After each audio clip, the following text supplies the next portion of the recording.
What's up, everybody? Happy Sunday. Welcome to the stream. Just started. Gonna work through some more rustlings today. I was doing some yesterday on the stream for a few hours, so learning some basics here and just gonna continue. See how far we can get. Let's see, who do we have in chat here? Hey, it's me and Streamlabs, so cheers to myself. There we go. Got this Elgato key light now. Just trying to set it up so that brightness looks good here on camera. All right. All right, let's go. So before we start, if you weren't in the stream yesterday, just look at Rustlings real quick here. Rustlings is this little, I shouldn't say little, it's this repository here that basically is a bunch of lessons, tests that you run through to teach you the basics of the code. And so they use the Rustlings book and Rust by Example as references, and essentially you run Rustlings Watch, and it walks you through these exercises in a predetermined order that the maintainers have defined for you here. So we're not sure how many lessons there are in total, but I'm taking notes here in my Notion, which I'll later publish onto my website. But so we've been through a couple things here thus far. We went through some basic data types, how to define functions and their return values, how to define tests, how to use primitive types, how to make slices, defining tuples, using structs. So we did a lot of struct work yesterday. And then we did a module on strings here. We went through enums as well and just learned a little bit about making assertions and tests. So not too far, nothing crazy. Still learning the ins and outs. But now we're going to work on some modules. And so here in my Rustlings repository, we have modules 1 open. And usually there's a README. Yeah, here we go. So each sort of concept, I guess, is defined in its own subdirectory. And then within that, we have a couple exercises, which are essentially tests that we need to have pass. And there's also a README for each of the concepts, the topics. And it links you usually to the Rust documentation. So right now we're going to be working through some modules. And it says in this section, we'll give you an introduction to Rust's module system. And so let me just close some files. All right, so we have modules open. Let's actually open this link here in the documentation. And now we'll close this. And let's run Rustlings. Make sure everything's committed to my Git branch, and then we'll run Rustlings Watch. And this essentially looks through the files for these I am not done comments, and it like executes the tests within unless you have this flag there. So we've gone through all these exercises thus far.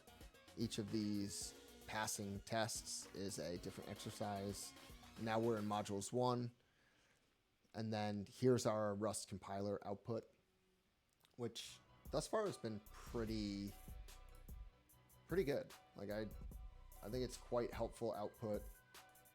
Often has suggestions for things you can do to fix the issue, and I think sometimes there's even documentation links. So I love that. So first, let's look at our docs here. I'm going to take notes as we go, like I said.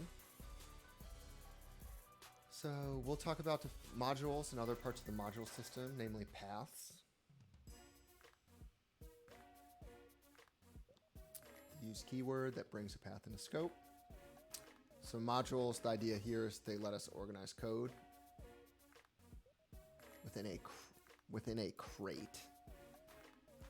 So I know Rust has a command line tool called cargo. So I think this crate language here is very specific. So it's going to write that here as something to look into.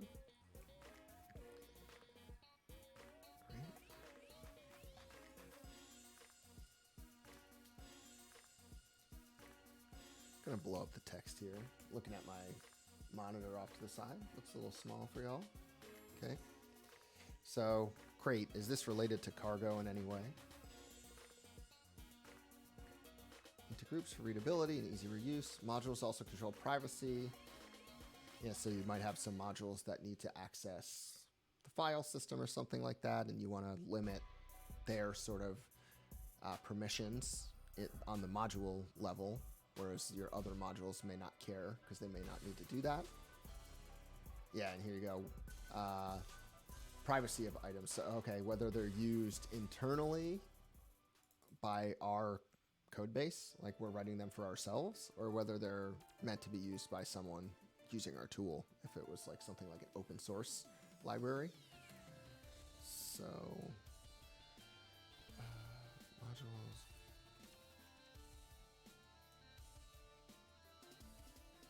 Control the privacy of an item. Public.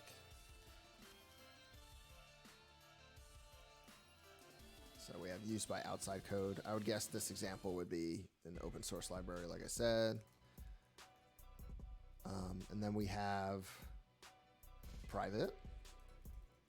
This would be used by our application.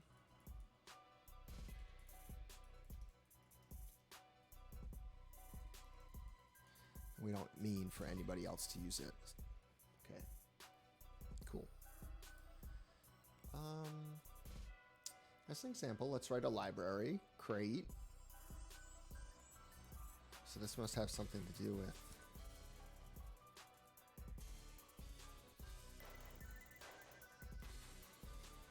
so it's related to libraries in some way.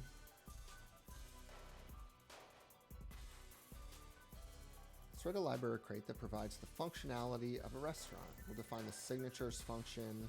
Signatures of functions, but leave their bodies empty to concentrate on how we're organizing the code. Okay, that's interesting. More of a top-down view rather than actually implement. Okay. Some parts of a restaurant are referred to as front of house and back of house. Front of house is where customers are. So that's going to be like our public implementations, I would imagine. And then the back of house is going to be equate to these private modules that we're using. Stuff that customers don't see versus the stuff that they do. Cool. I like that analogy a lot. That actually, I've never worked in a restaurant, but that speaks to me for some reason.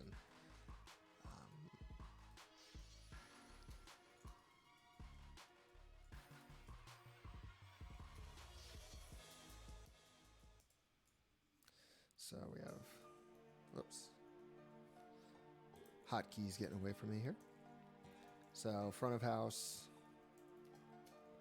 This is public modules. Back of house. Private modules. I like that. That makes a good, or creates a nice mental map for me. Front of house. Okay. So in the front of house, the customers can do the following.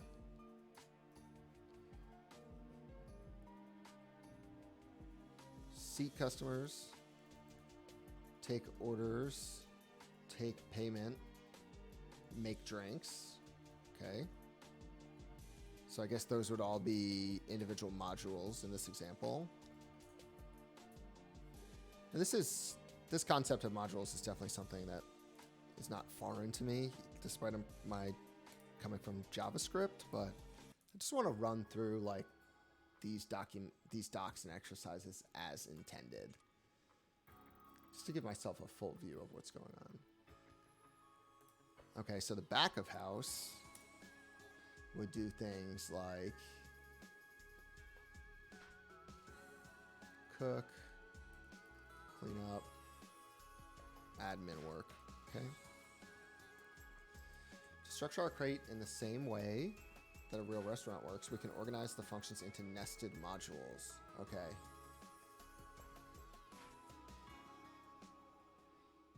Create a new library named restaurant by running cargo.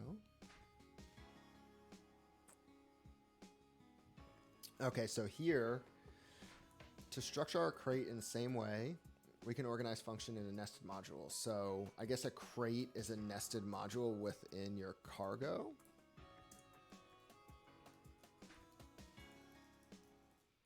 Because I know there's like a cargo toml file, I think.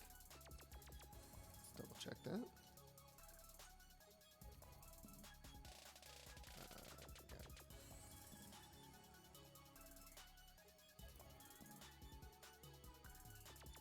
Crates. Okay, so this is a package registry. That's cool. It's like NPM, I guess. Cargo is Rust's build system and package manager. Okay. So I guess you can create a library that has multiple modules within it.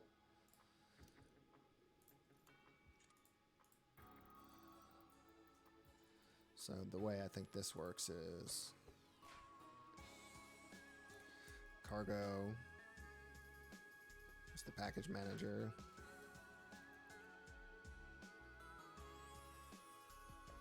Creates crates.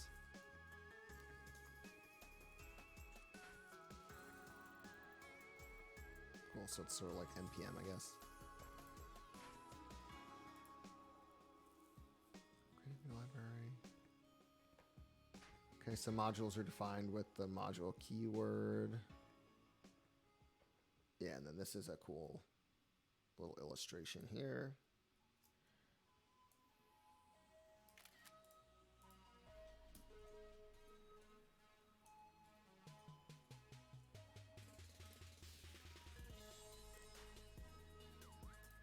Okay, so let's go back to the code here. So we have an error in modules 1. Make sausages private. So we're defining a module here, using the module, and then this is the crate. This is the module. Yeah, so this is a crate, I guess, if it was inside of a larger library. But so we have sausage factory, we're calling function. I think we have to define this specifically as public. Let's see.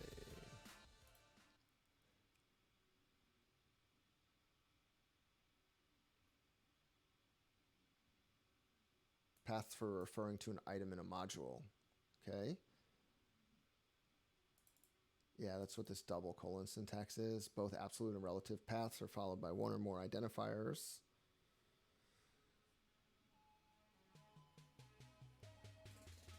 Boy, my dog is sleeping next to me. He's snoring up a storm. Okay, yeah, so we need to define this as public, I think, by saying, hey, this is a public function. Yep. Yeah, so that was the issue. So we can say I am done. And we can add all of our files, commit it, say we finished modules 1.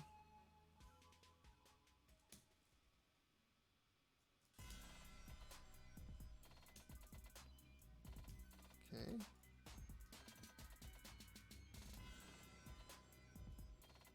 Okay, we want to git commit and say finish. I did it again. Git commit, finish modules 1. There we go.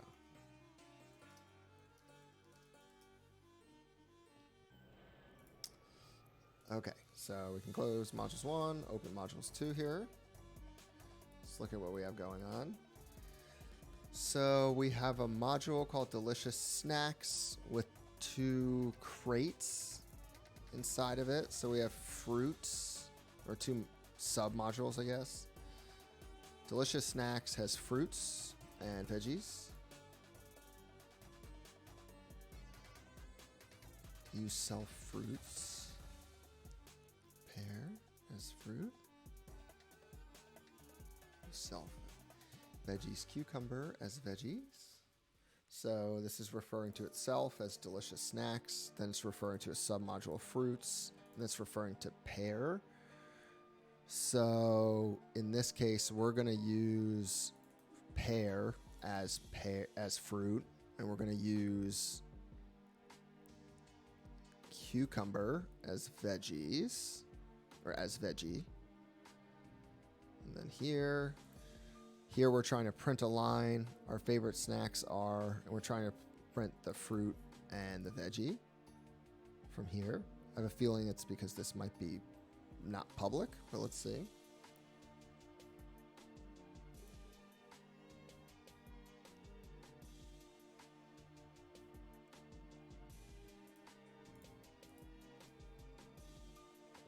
So we have paths here.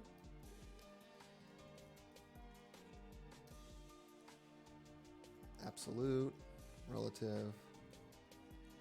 We have these two colons, and this indicates that we're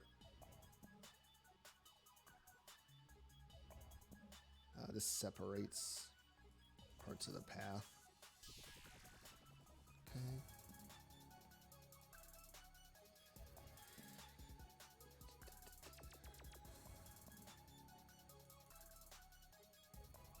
Okay. So absolute and relative path, here's a good example. An absolute path would be, we're referring to the crate. So the library or the module that wraps both of these things. So we're saying, hey, the parent, specifically the module front of house, hosting, add to waitlist. This would be just relative because it's relative to where we are right now in this file. I'm gonna copy this and paste this. It's a good code snippet. And like I said yesterday, the Rust documentation has been really great, and I can see why there's such like a high developer satisfaction with Rust when you read a lot of these developer surveys. Okay, so private constant import. What line is that on? That's on 24. Yeah, so this is a private constant import. So the value here is public, but this isn't public, like this variable fruit.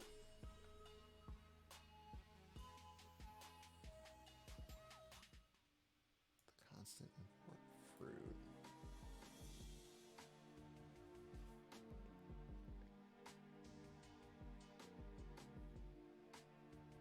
Private constant import.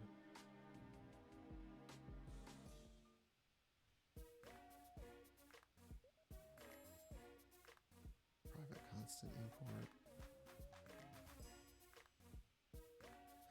So I guess these are considered public outside of this submodule, but within this module, but not public outside of this, inside of the function main down here. It's sort of my guess. Consider importing directly.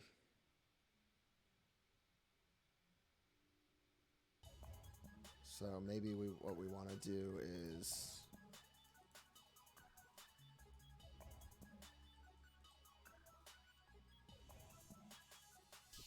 this.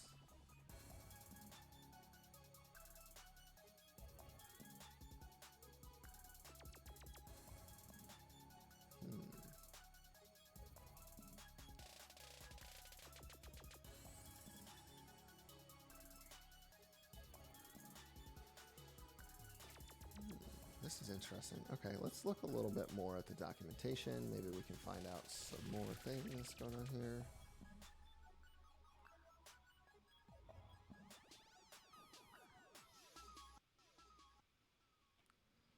Okay. Bringing paths into scope with use. That's exactly what we're looking for. So this is the use keyword.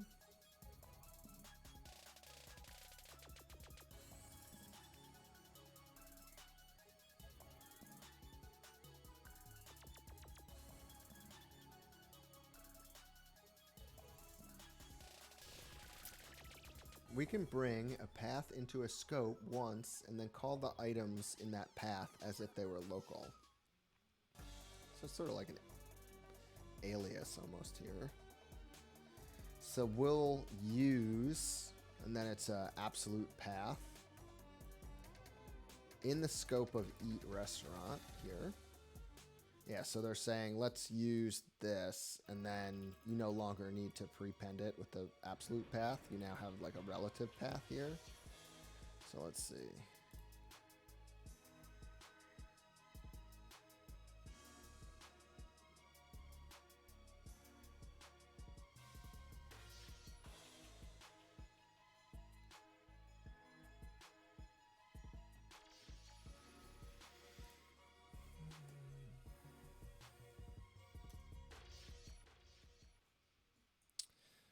Let's do a quote here. We're going to say we can bring a path.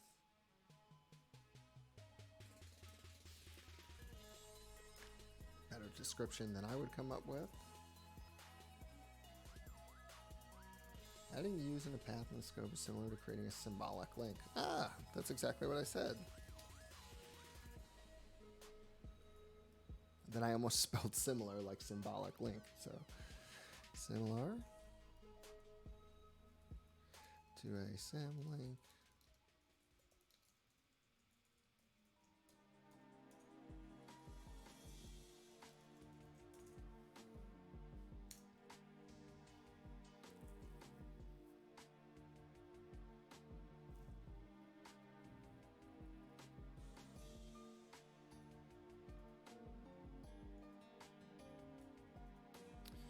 You can also bring an item into scope with use and a relative path.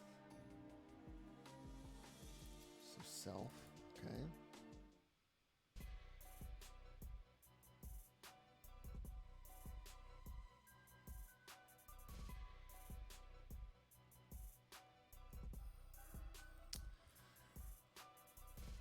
Fruit, not found in delicious snacks, fruits.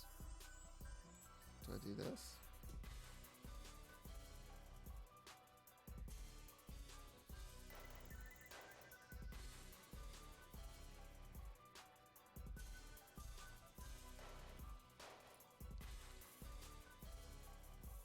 Let's go back to where we started.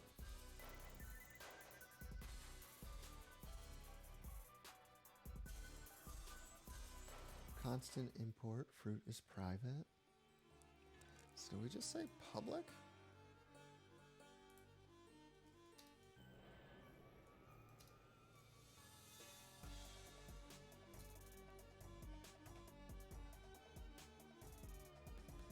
Okay, can't do that, or at least not there.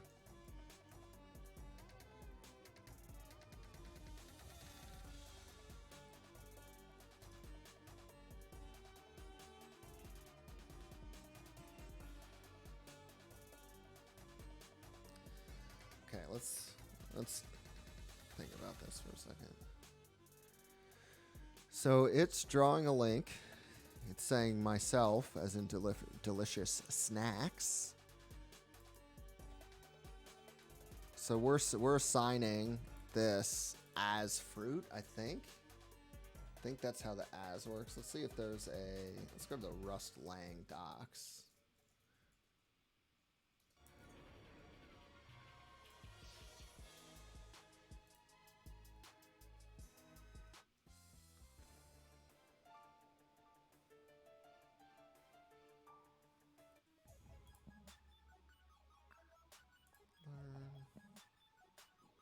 Where's the documentation?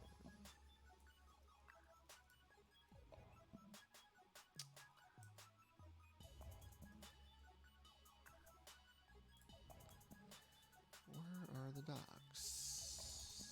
There it is.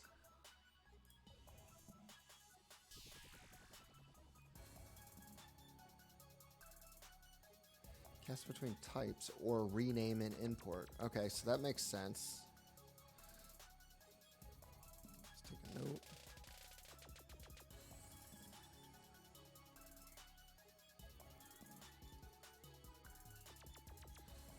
That makes sense.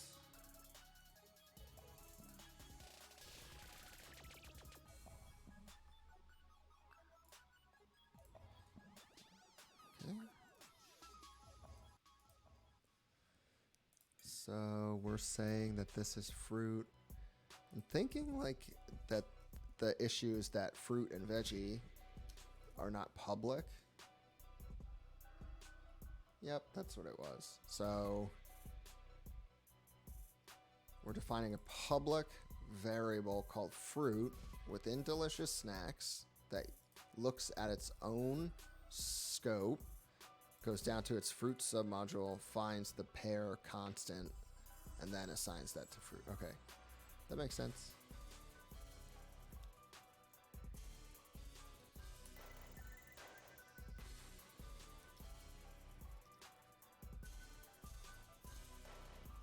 All right, now that I finished modules, I'm going to take a quick break. I'll be back in like 2 minutes.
All right, y'all. Sorry about that.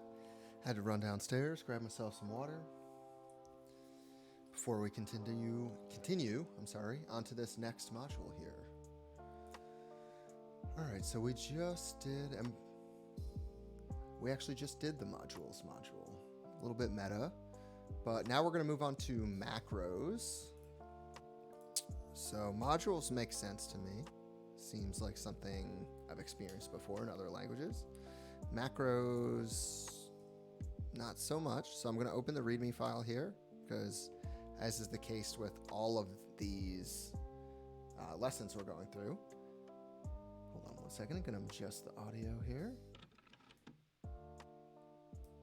As I was saying, all these lessons that we're going through essentially have links to documentation. So it's like the intent here is it's sort of running us through the Rust documentation in a predetermined order so that we can have a good understanding of the basics as we continue on to the more advanced topics. And then that'll allow us to start building stuff. So give me 1 second here. I'm going to drink some water and then we'll get to it.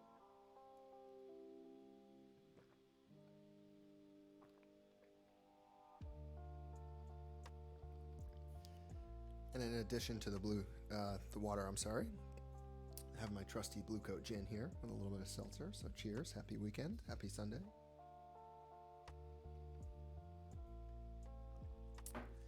Okay, cool. So did we open the macros? So we're gonna get rid of this, we're gonna get rid of this. Let's go to the macros documentation.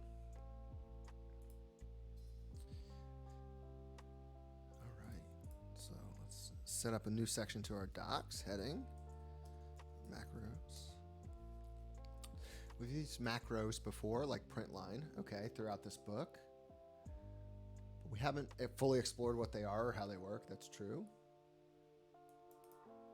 Refers to a family of features.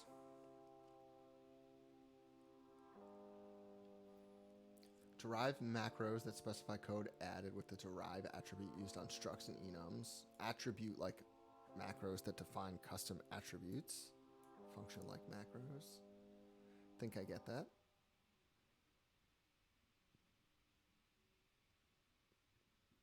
Macros are a way of thinking of writing code that writes other code. Okay, no, I've heard of meta programming, so that's interesting.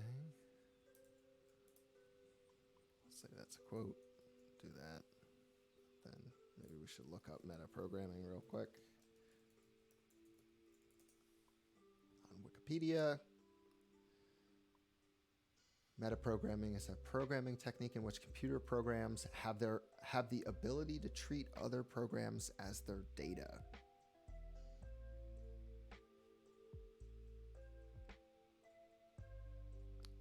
Okay. Very meta, so nice job on naming it that. Okay, so let's go look at this. Cannot find function my macro in its scope. So we have a file here, macro rules, my macro. And so we saw here that the term macro refers to a family of features.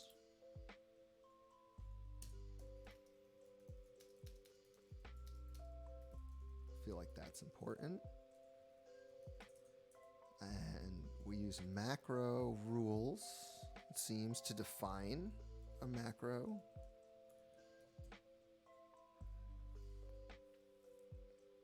Refers to declarative macros and 3 kinds. So this is declarative macros.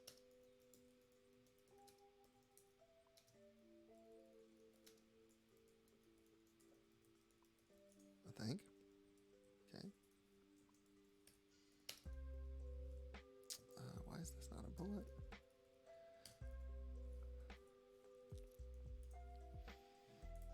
Okay. And then we're calling my macro. So if I had to guess based on my JavaScript background, this macro, this defines the macro, this is the name of it, and this is what is its like default functionality, I guess I should say. Like if it had other functions, func1, func2, to, my thinking is that if this macro had multiple functions, this would be the one that runs by default when you do this, or as opposed to something like that. It's just a guess. Okay, so right now it's not found in this scope, so I think it's because we're not importing the macro.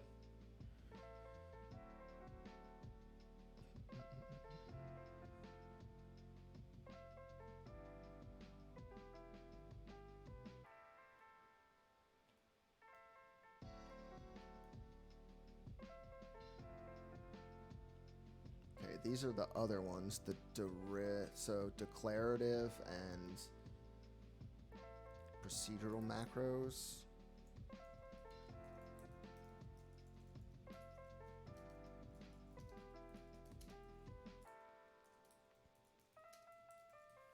Don't know what that means, so I'll put it in quotes.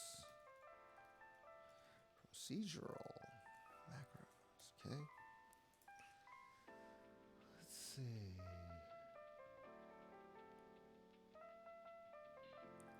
The most widely used is the declarative macros, so that's these macro rules. These are also referred to as macros by example. Okay.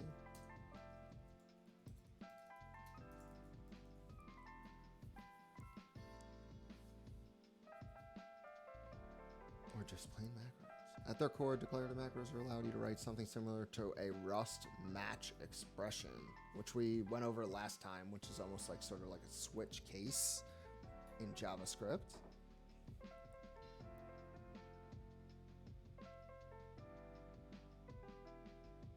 Yeah, what's up, Will? How's it going? Welcome.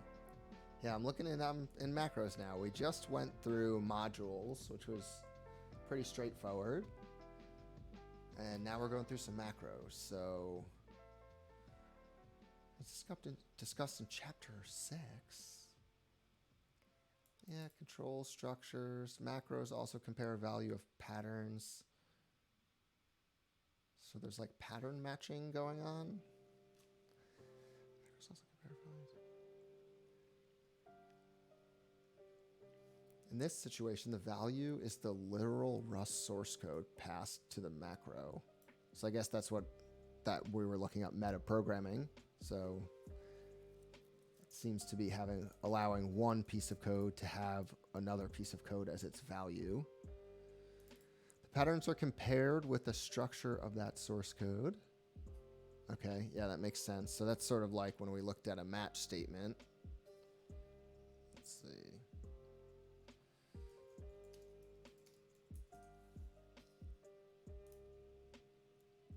Yeah, when you have like a match statement, you look at a specific value and then based on its value. So in this case, we're saying if it's 1, if it's any of these numbers, or if it's match inclusive range. Okay, yeah, so between 13 and 19. Okay. So macros are like this in some way, but I guess it's based on the code you pass in. So let's see how that works.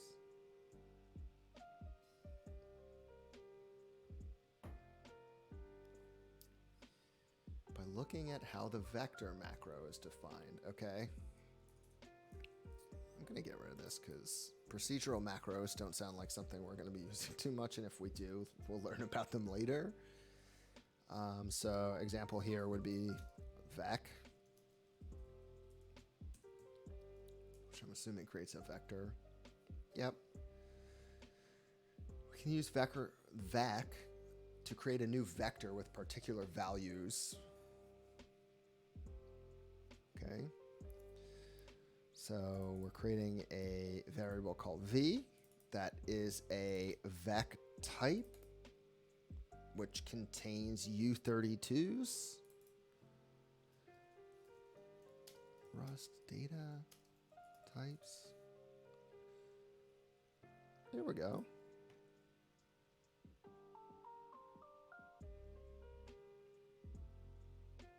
Unsigned integer type. Yeah, so this stuff is still not 1000% clear to me. I'm assuming it has to do with the size of the integer, or like the size of the float, or the string. But how you determine which is which right now is still something question in my mind. So to be learned later. Let's take this and copy it because I have a feeling I'm going to refer back to this. That's interesting that it copies actually not just the snippet, but it's copying, I guess, the underlying code within this little block here. It's interesting. We could also use the vec macro.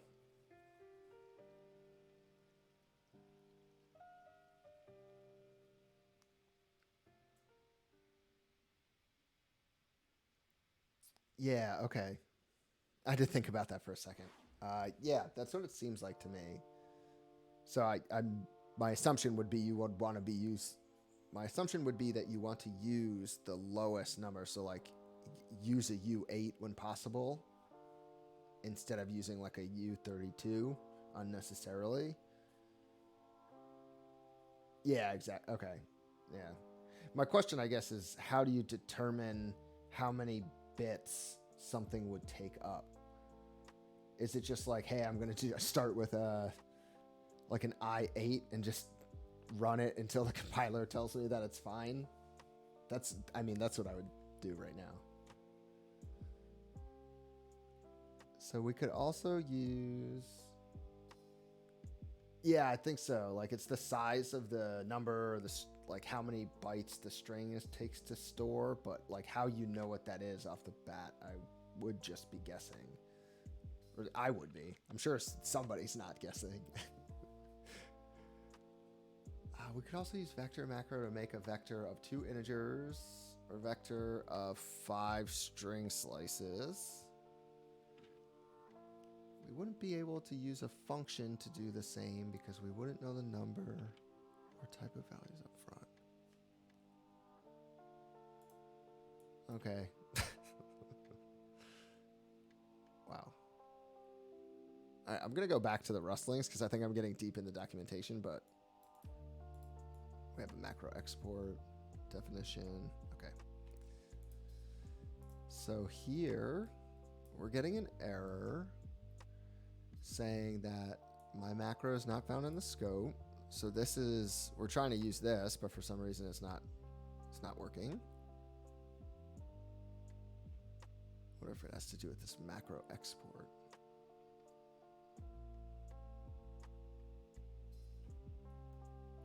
And this is so this is one of the,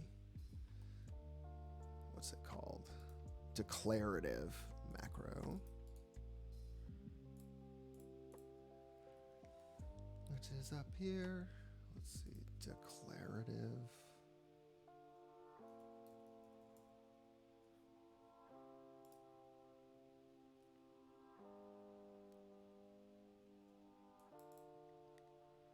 Is it because there's no export?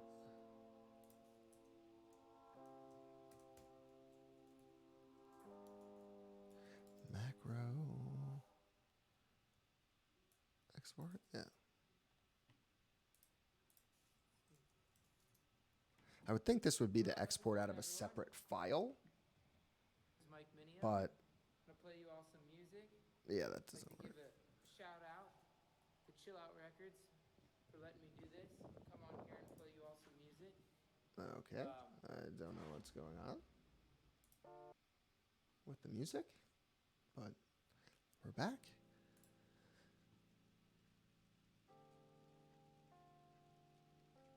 Yeah, so it looks like this is the macro is like a function here.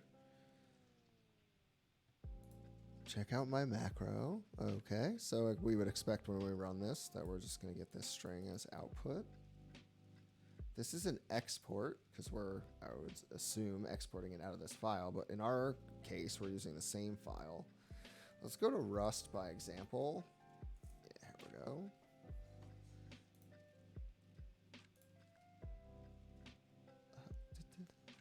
So modules. No macros, huh?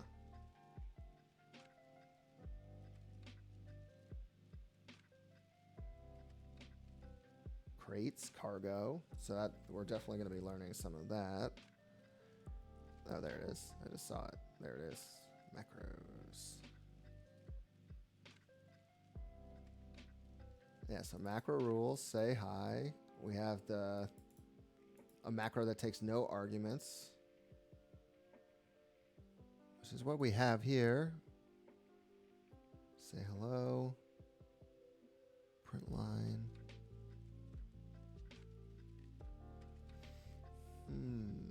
Not found in this scope. This will call, so this here it's working, and this looks sort of exactly like our example.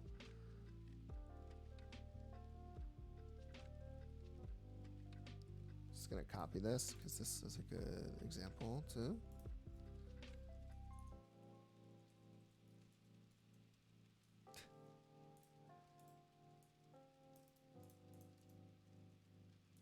Okay. Macro rules, say hello. Macro rules, my macro. No arguments. But we're getting an issue with scoping, okay.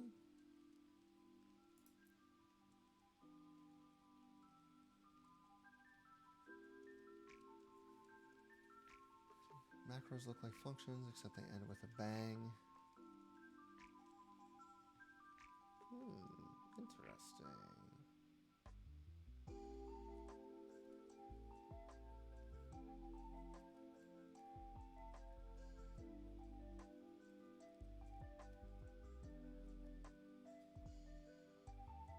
What is the difference here? It doesn't look like there. It does not look like there is one. Yeah, see, that works. Interesting.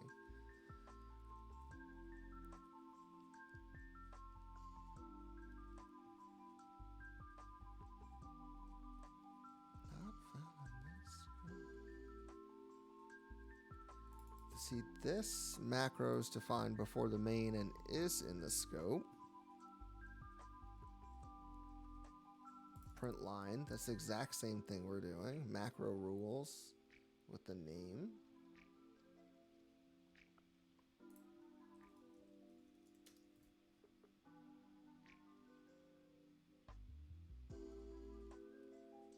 Oh yeah, it says try exporting the macro with macro export. I'm not doing that here though, but we are seeing it here. Custom derived macros that specify code added. Okay.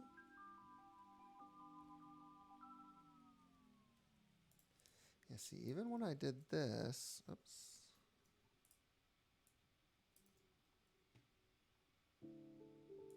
Even when we do this, we still get an error.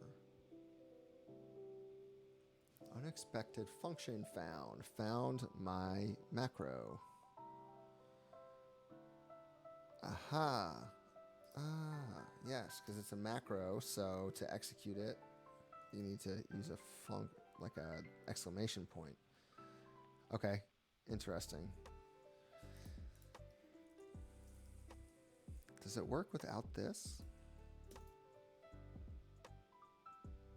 Yes, it does. So it's not the export. Yep, that makes sense. It's really just that we were missing the exclamation point.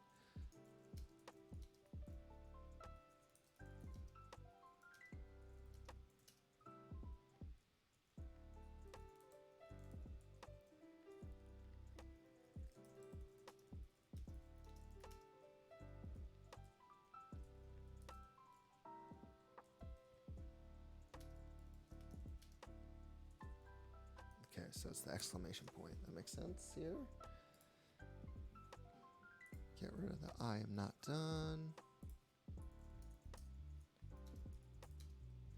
Finish macros 1. Cool. Let's open macros 2. Also going to change my theme here. Getting a little bored with this purple.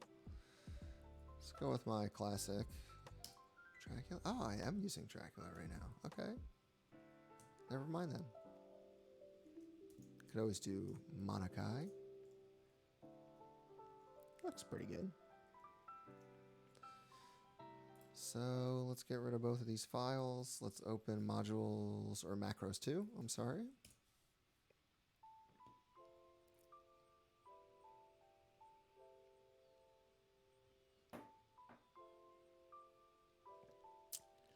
So can't find the macro in this scope. Have you added the module or the macro use on module import? We haven't.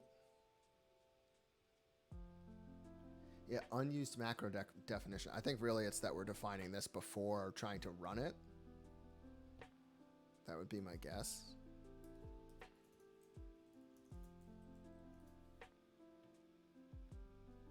Yep. Because we were trying to use something before defining it, so.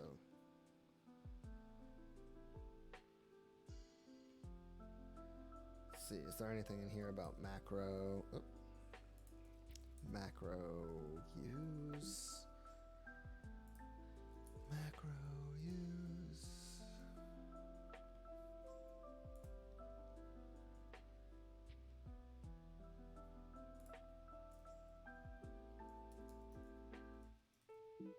Okay. Unless we do, let me try it just because I saw it. Macro use. Nope. Yeah, it's just the order.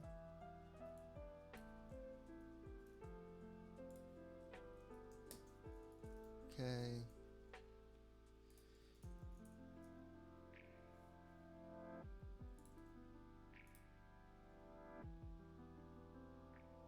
Yes. Like that? Nope.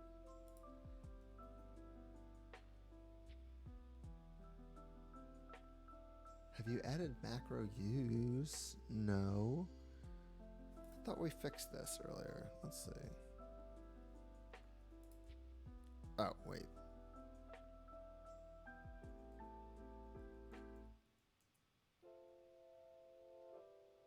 Yeah, so we passed 2. It's because okay, it was looking at 3. My bad. Okay, get status. Get add all, get commit, finish, macros 2. So now we're on to macros 3.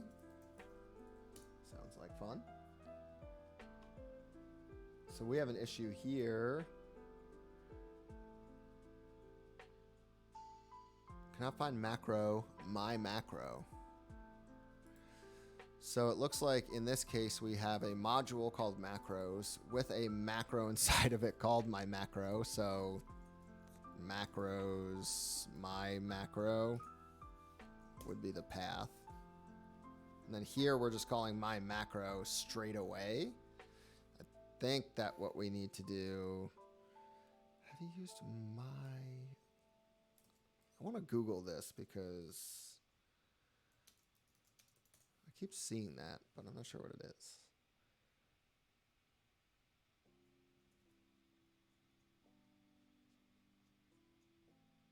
Yeah, I'm not sure what so I think what's going on here is just we're calling the macro directly, but it's actually part of macros.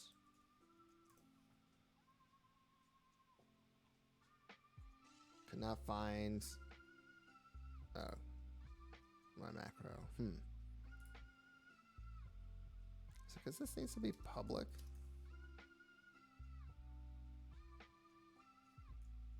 Try using macro export. Is it this?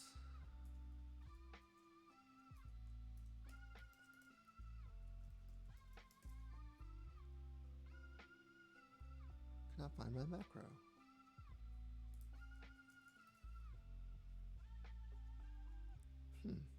So we export it and then we, even though it's in a module, it's accessible directly. Okay.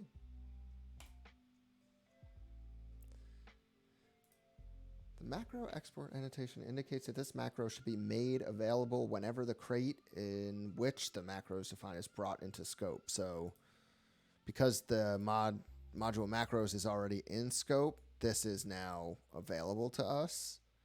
But if this was in another file, we would have to export it and import it here, I believe.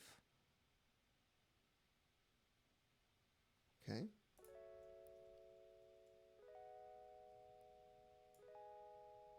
Makes sense. So let's look at this as an example.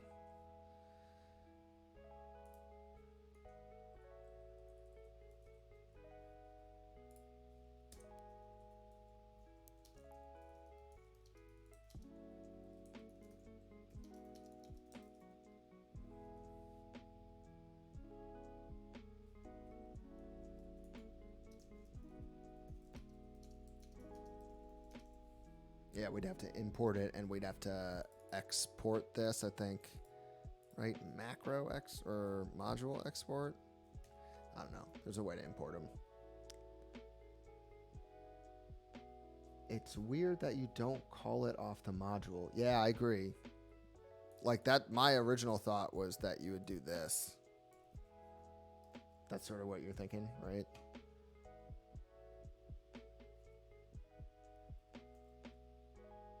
Yeah, I don't know. That's a bit strange. Yeah, this is gonna. That's. I don't know why. I guess it's just something I'm gonna have to get comfortable with. Okay, so now we're done with. Yeah, I mean, we could do. If we do crate, is it even crate? I don't think that works. Yeah, because we're not in the same crate.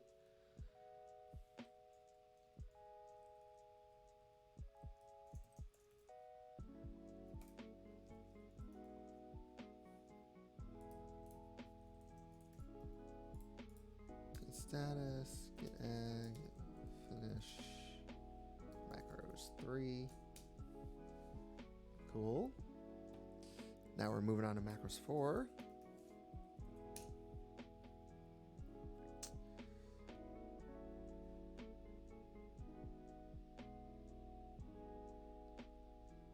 Yeah, it's I mean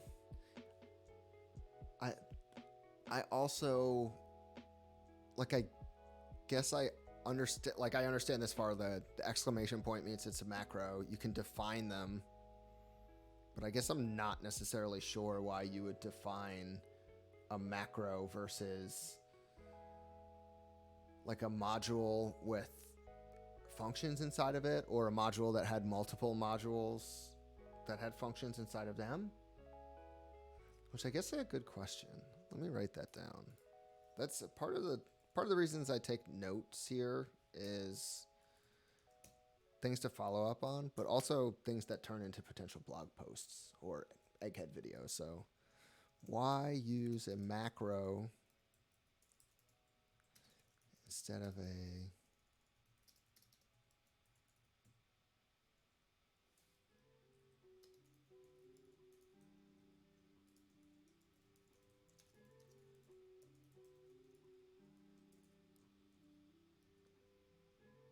Yeah, totally. Let's look that up real quick. Rust module versus function, or module versus macro. Oh boy.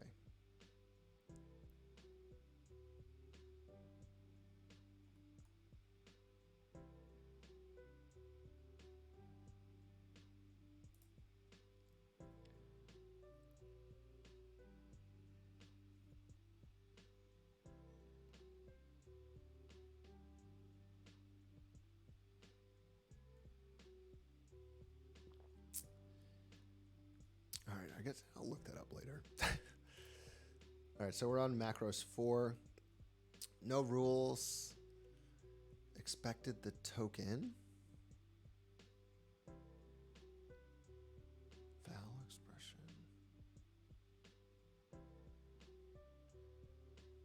Okay, so this is going to be some of the pattern matching here. Yeah, it does seem sort of like, yeah, and it's like you put the macro in a module and then it becomes available in the global scope as long as you've imported the module. That seems sort of weird. I would almost rather it be namespaced so I can I like to be like, it just helps me keep track of like where functions are being called from, so that when I inevitably am trying to debug something, I know like, hey, this is where I need to look to see the function signature, or like get an idea of what I'm expecting to come back versus what's coming back to me. So here we have a macro, my macro. It's being called without a function, so I bet if we comment this out, it'll work. Yeah, so we're basically passing it a number. So it's saying, hey, I'm getting a value, and then I want to interpolate that value into a string. But this should not pass. Wait, why is this passing?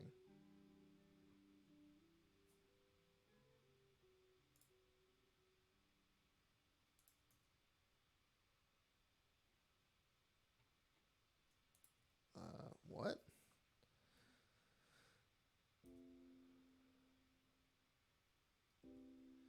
I didn't do anything. What happened? What did I do here? Yeah, even if I go back and undo all the way, it's passing. What?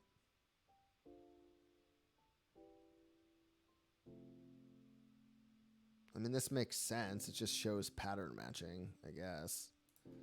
So what if we did this?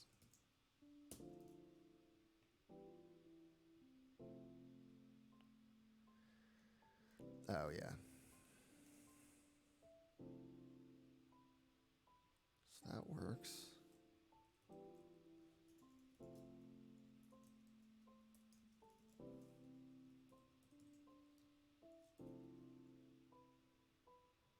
So basically, it's matching anything. It's when you don't pass anything, it's just logging out, check my macro. Otherwise, it's just logging out the value, and it doesn't seem to care what that value is. I wonder if we could pass like an anonymous struct in here.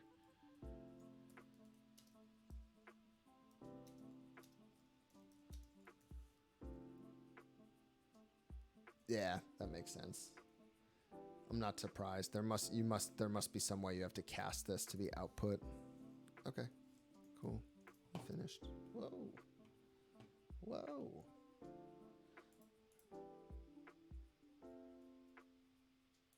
Yeah. All right, so we did that one, I guess. We didn't really do much there. Get add, get commit, finish, macros 4.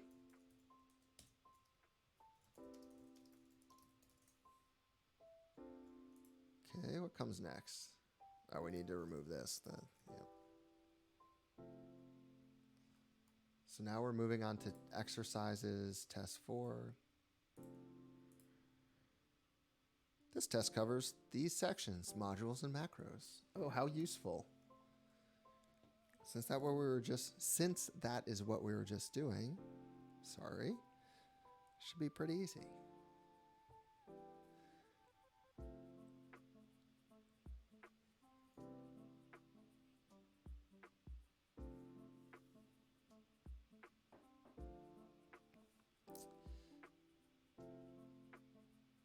Okay. First error is on line 16. So we have a bunch of tests that are set up in a module. They're using super, which my guess would be that this annotation is somehow saying to inherit. Like super is inheriting all of the functionality of test, if that's some sort of core thing maybe here. We have a couple test functions. Test my macro world, test my macro goodbye. Okay, so basically here it's not working because we don't have these macros set up. So we're gonna need to do that. My macro and my macro. So we're gonna actually have to do macro rules. Oh, cool. Nice auto completion there. Let's do that again. Macro rules. My macro. We're actually going to have 2 logic branches, I guess you could call them.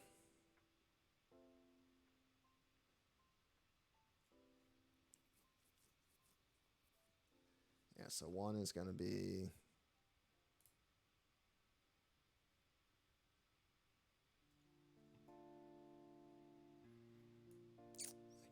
Do we return the value here? So one's going to do this, one's going to do that. Print.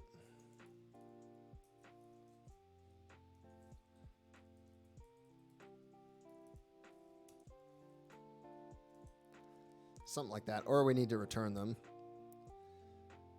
Now let's look at some docs because I want to look at the pattern matching here. Pattern, macro, pattern matching.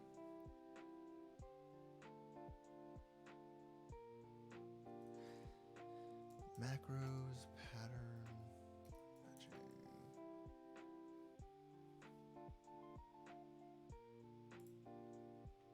I guess it's this one.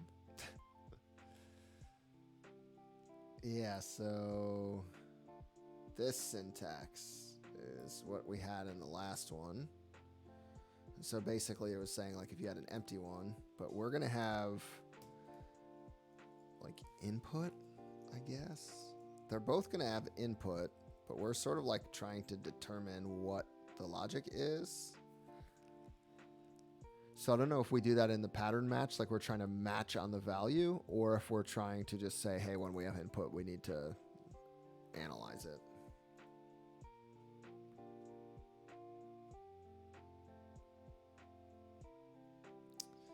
Let's go back to Rust by example.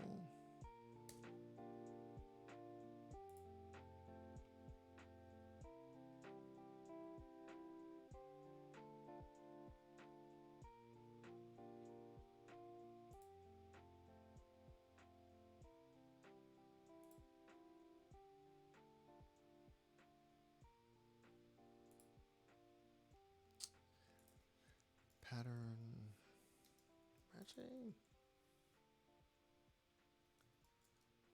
Macros. So let's you define that.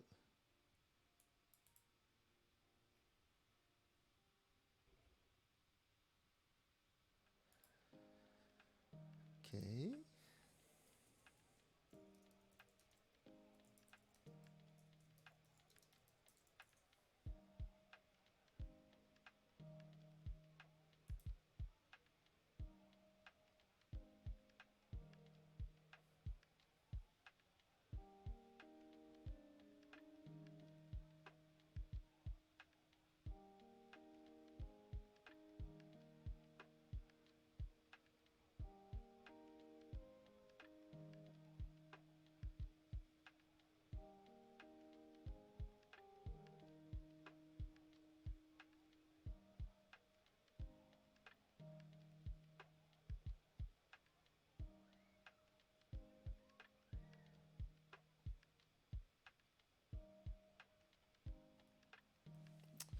Okay, so it looks like you can define some of this. I'm thinking the pattern I need to match is here it's saying when you pass in world or goodbye, you should get this. I mean, I could do like you get the value and then do like an if statement, but I'm thinking that we should be doing something like, you know,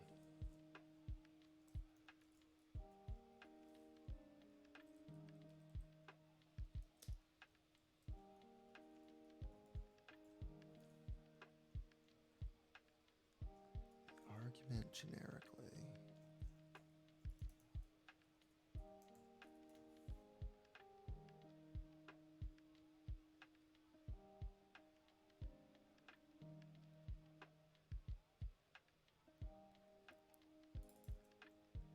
You mean like in here doing something like if input equals. Oh. I got you. So I'm getting ahead of myself. So you're saying do like a print line. We'll do hello.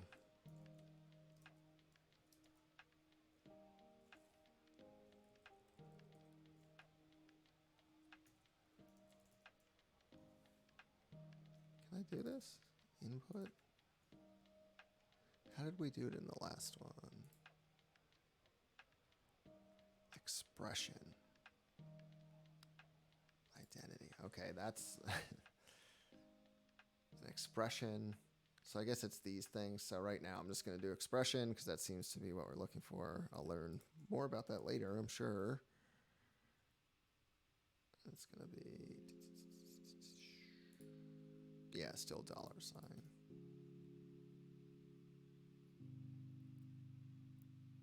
Input not found in the scope. Yep, because it needs a dollar sign.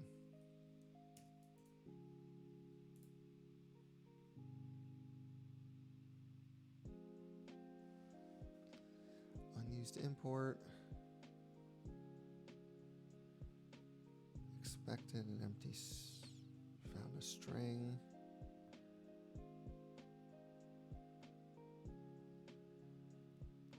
I guess, should I be returning a value here?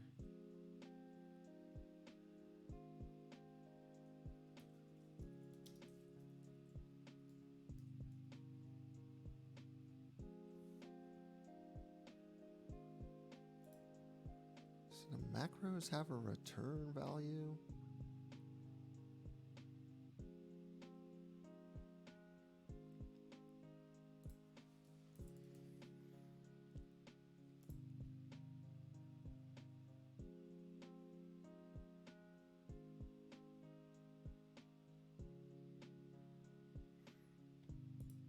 Like here? Oh, here? Not there?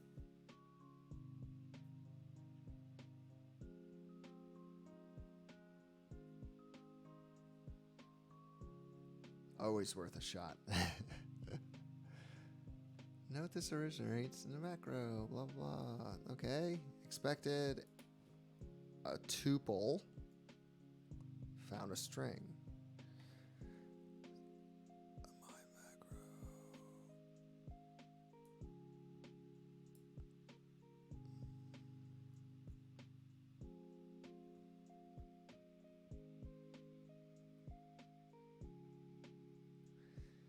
I think what I need to do here is, so it's saying that when you pass in world to the macro, this is the result. So I think I need to return a string here with the interpolated value.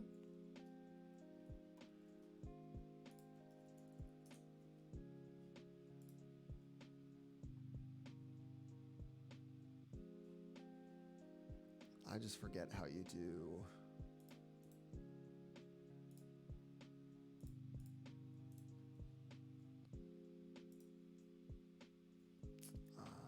String replace.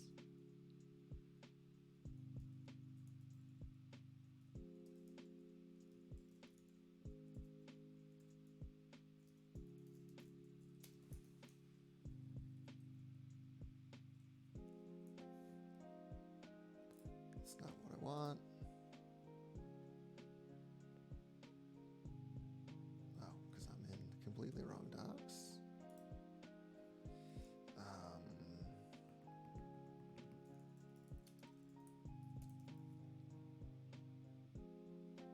The empty tuple.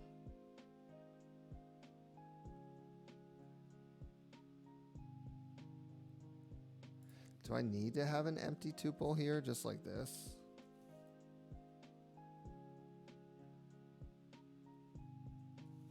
I don't think so. How do you add rust, interpolate, string?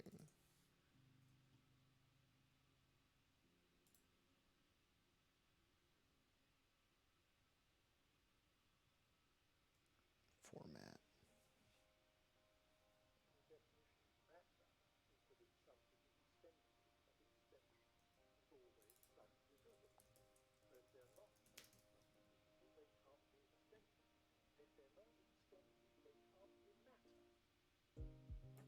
Okay.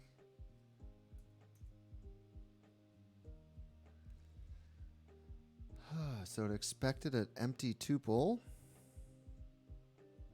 Why is that? But found a string slice.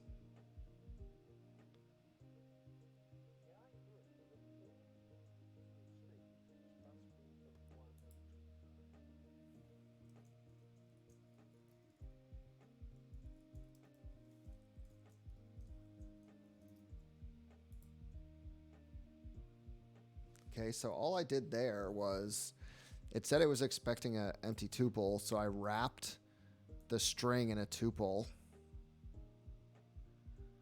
which doesn't quite make sense to me. Why would we be returning a tuple? We're saying, does this equal a string? Yeah, so it's telling me that I need... Okay, now it's passing. Are you kidding me?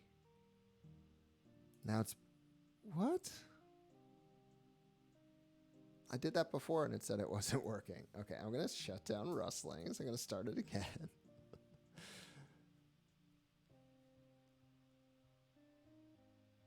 Yeah, I definitely do. Always. I always have that. All right, so that makes sense.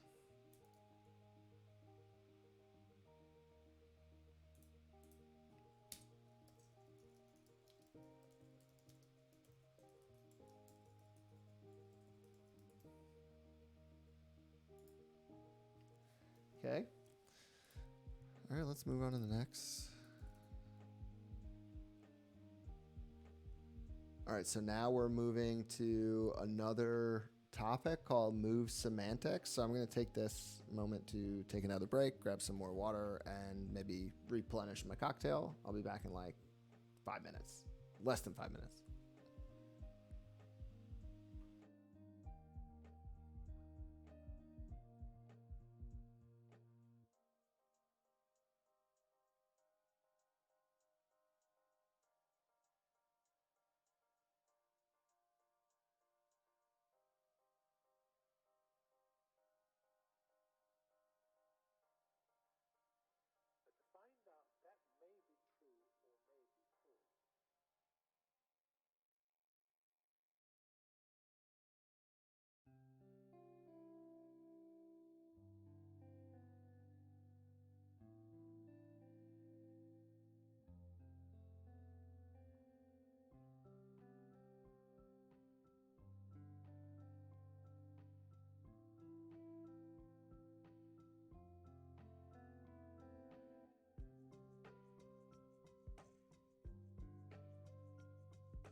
All right, y'all, I'm back. I see you, voice of Grog, looking around. Here I am. I had to go replenish my drink. Don't know if you can hear that.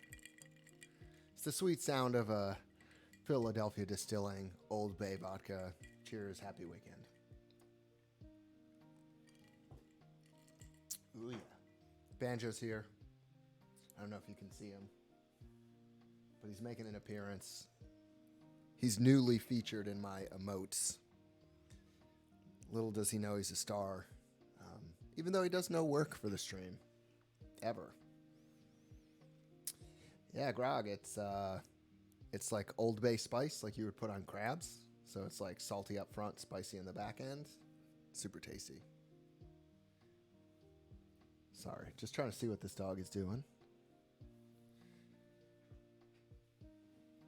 He's known to come in, demand to be in here, and then leave immediately. You want to stay or you want to go? Want to go? I guess he's staying. Cool. He heard we were doing Rust, and he's excited about it. Move Semantics 1. Let's open that README 2. Let's actually close everything. Move Semantics 1. Move Semantics README.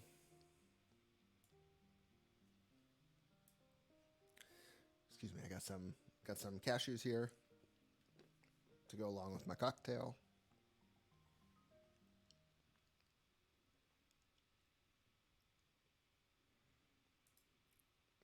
Uh-oh. Grog. Yes, that's exactly what it is. Yeah, for a while, the stores here in Philadelphia were closed because they're state-run. So, like, all the liquor, wine stores, you couldn't get it. So the one option my wife and I had were to order directly from Philadelphia Distilling because it's like 10, 15 minutes from here. So we've been trying all their different stuff, and I'm a huge fan. This is one of my favorite liquors overall, this Blue Coat gin right here. But so we've been trying all their different varieties, and man, they're so good.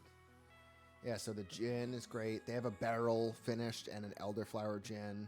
I prefer the original, but I've had the absinthe at the location, which was super tasty. We have tried this rye vodka. I mean, it's just vodka. It's not super tasty in my mind, but the Bay is like, I've never really had anything like that. We have the Amaro. We had that last night after dinner, which was very nice. And they also have like a rye whiskey and a bourbon, and the bourbon is really, really good. My wife's trying to get me into like bourbon because I keep saying I want to be like a Scotch guy, even though I drink primarily like gin, tequila type deals. All right, back to Russ. But actually, this is sort of on brand for what we're doing right now. You'll notice we got the little crab because we're all crustaceans out here, right? Learning Rust. So if you're not familiar, Rust's mascot is a little crab. That's why you see him throughout the documentation.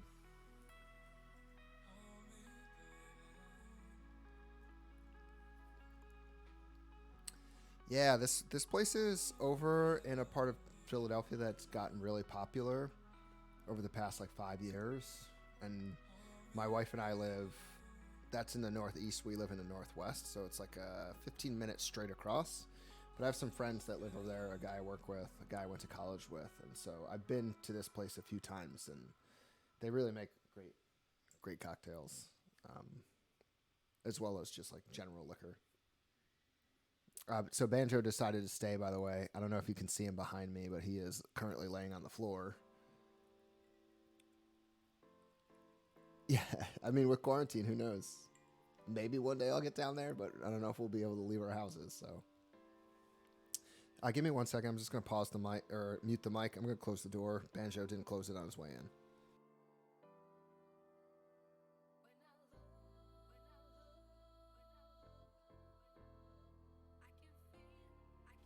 He's rude like that. But he's also my project manager, so it's okay. All right, so we're moving on to move semantics. The reason I said uh-oh when I opened this README file is because I see ownership and reference borrowing, which is something I had to look up a little bit earlier in the Rustlings course. And not like completely confusing, but something I'm a lot more thought going into it than just writing my standard JavaScript at this point.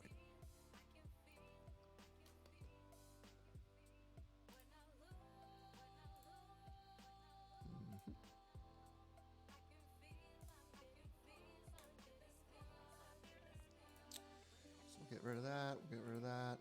We don't need rustlings. So now we're talking about heading 3. This is move semantics. But we're going to be talking about ownership.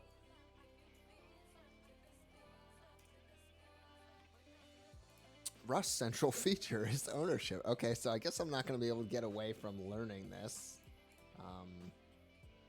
Nor should I try, really. Hey, y'all in the chat, I see you. Or at least the OBS interface is telling me there's a number of people in chat. However, the little badge in the bottom right-hand corner of the screen is telling me a different number, so who knows? Okay, now Banjo's trying to leave.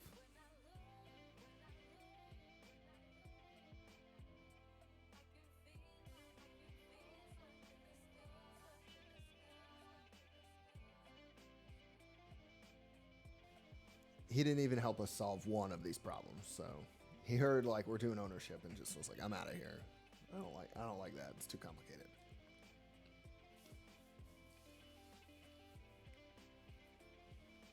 The docs say it's straightforward though, so here we go.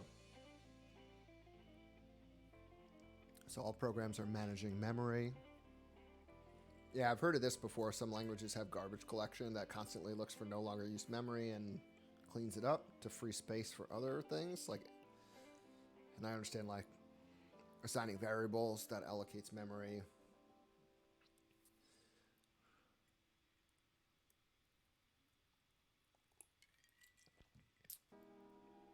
Okay, so the idea here is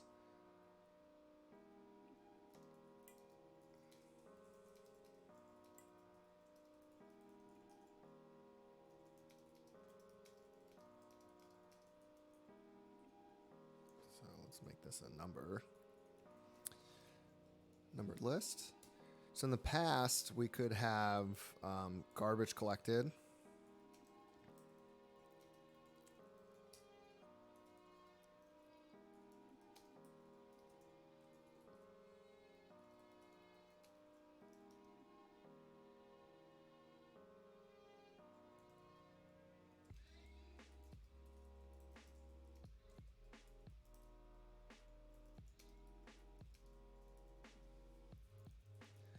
Yeah, so it's like either you have this system going on behind the scenes that's sort of looking for memory that's no longer being used or referenced, cleaning that up so that you don't have to do it yourself, or you have to explicitly set and unset.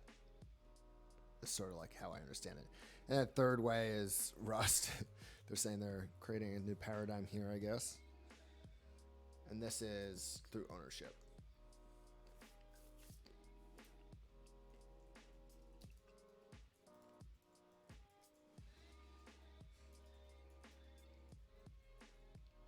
Okay. And this all gets checked at compile time. That makes sense. Compiled language.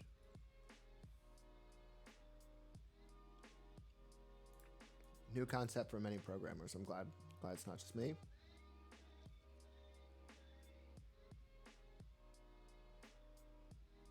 Okay. So let's actually look at the first problem and the issues we're getting. Because maybe that'll help us. You know, this is the balance between looking at this code and looking at the documentation.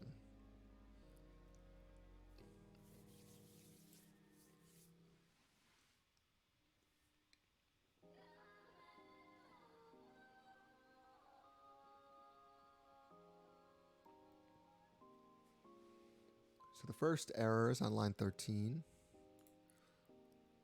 And it's saying we can't borrow vec1 as mutable. So we've assigned vector 1 here, and then we're assigning it to the return value of fill vector, which is getting past a new vec struct, I believe. So this vec is it's a struct, okay. And then new is like, it must be the way to instantiate another one. That makes sense. Creating a new vector, passing the vector into fill vec, assigning to this, but then we're trying to push, so pretty sure that the reason we can't do that is because this is not mutable. Okay, so that fixed all of it. Interesting. I didn't even read the rest of the code. But that's one of the things I like about this Rust compiler is it's very clear about what's going wrong, and you sort of problem solve one by one, and eventually it compiles.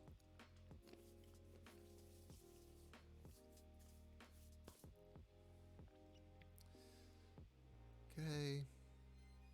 Yeah, and it's just because we were trying to manipulate it, and it doesn't really even matter what we were doing here. But here, we were taking a vector, assigning it to a mutable vector. Yeah, because we're taking empty vector, passing it in, assigning it to a variable of the same name, which I don't think is that great.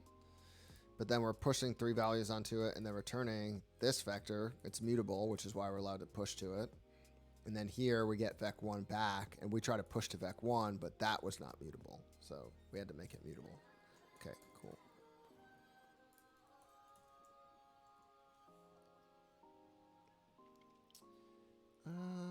Okay. Finish move semantics. Got it. Let's close that. Now we're on move semantics 2.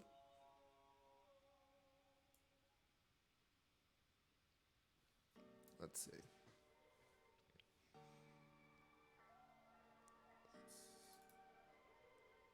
Let's look at the file here. We again have a new vector being instantiated. It's mutable. This is essentially the code we finished off with last time. Yep. Borrow of moved value vec1. Move occurs because vec0 has type veci32, which does not implement the copy trait. Okay. Value moved here. And then value borrowed here.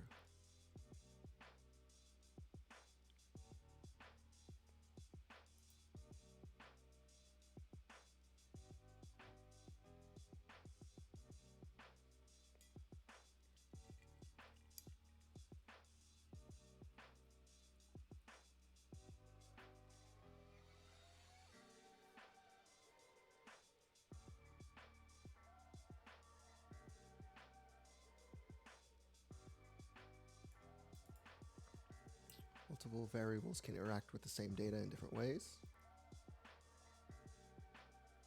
You probably guess what's happening here, yeah.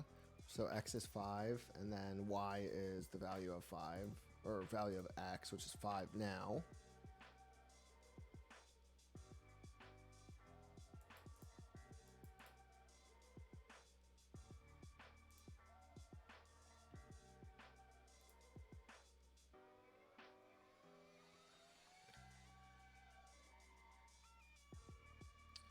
Okay, this is all pretty in the weeds.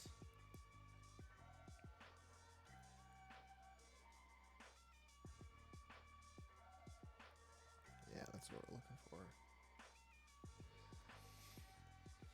When a variable goes out of scope, Rust automatically calls the drop function and cleans up that heap of memory.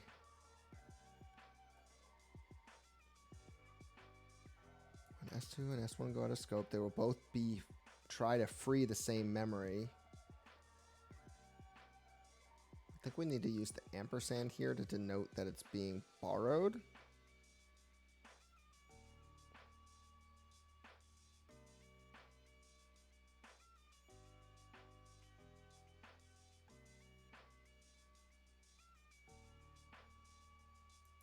Rust has a special annotation called the copy trait, which we think copy trait that we can place on types like integers that are stored on the stack. If a type has copy trait, an older variable is still usable after assignment.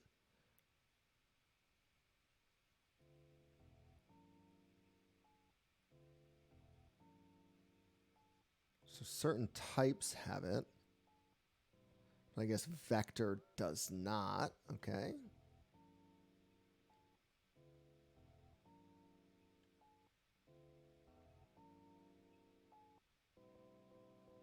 So the error is borrow of moved value. So what's happening? It's moving memory allocation here.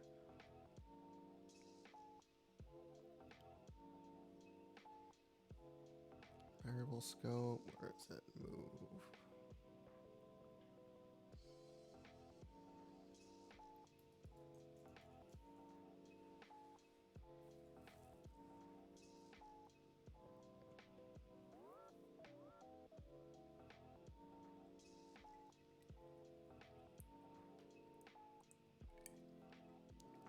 So here they're saying that an S1 is equal to hello, because we're creating a string. And that you would think that S2 is equal to hello as well, but it's not actually what's happening. String is made up of 3 parts, known on the left: a pointer to the memory that holds the contents of the string, a length, and a capacity. Okay. This group of data is stored on the stack. On the right is the memory, on the heap that holds the contents. Okay, holy shit. Sorry, Mom. Pardon my French. But yeah, what?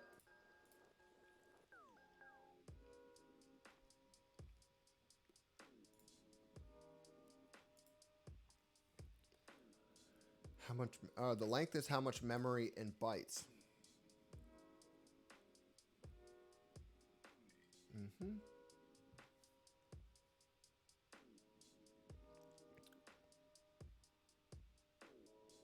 Yeah, so the PTR is like the pointer.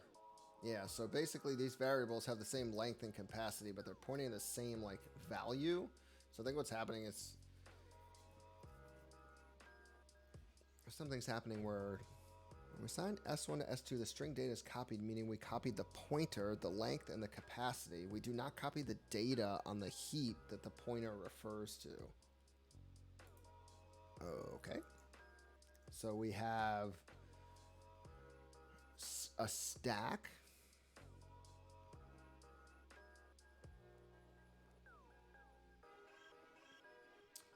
Yeah, I'm in move. I guess you could call it cool. Right now, I'm sort of trying to like wrap my head around the terminology here. So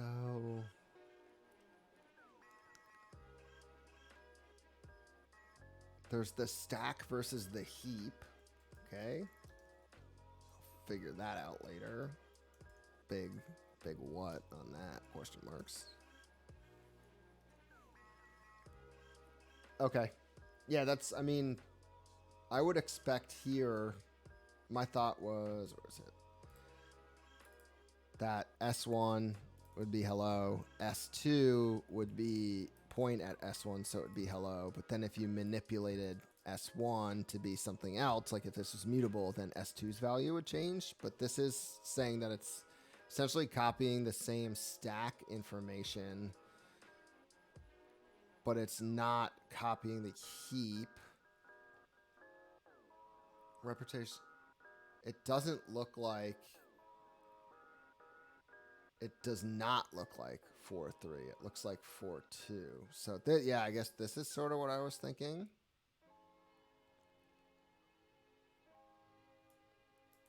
Which is what memory would look like if Rust instead copied the heap data. If Rust did this, the operation could be very expensive. Early restored variable goes out of scope. Rust calls the drop function. Here's our little crab, by the way. A little crabby guy to go along with our Old Bay gin. Or vodka, sorry.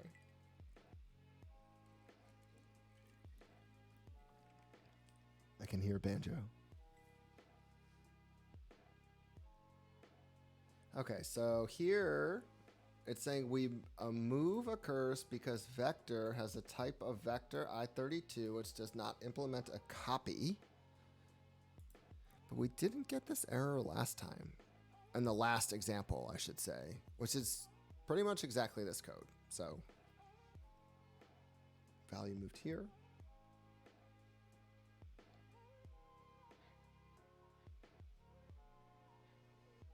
Is it something like this? Nope.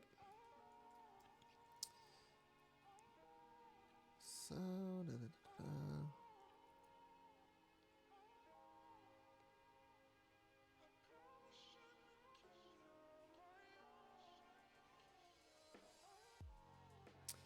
special annotation for copy.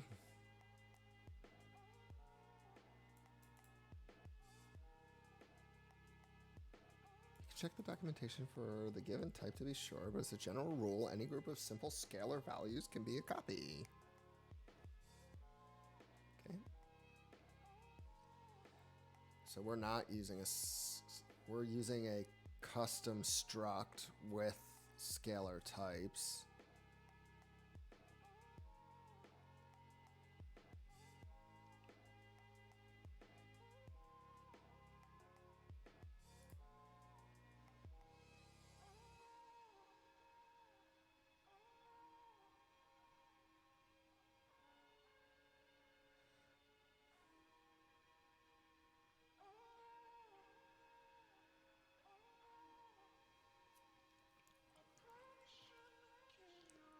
Value borrowed here after move.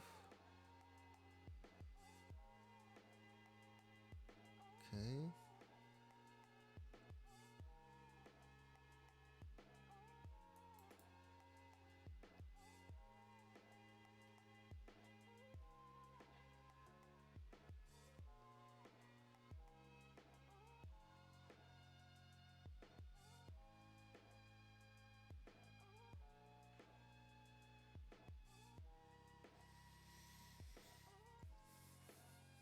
Okay.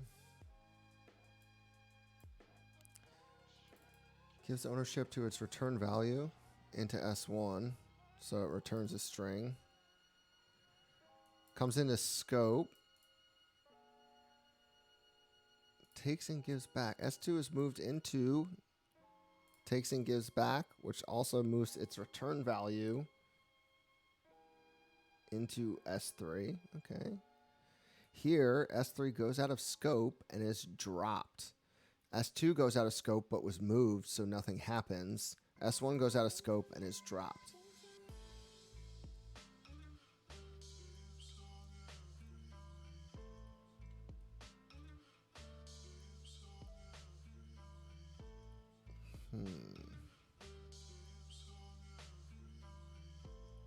Is it this? I think we have to denote that it's borrowed. No?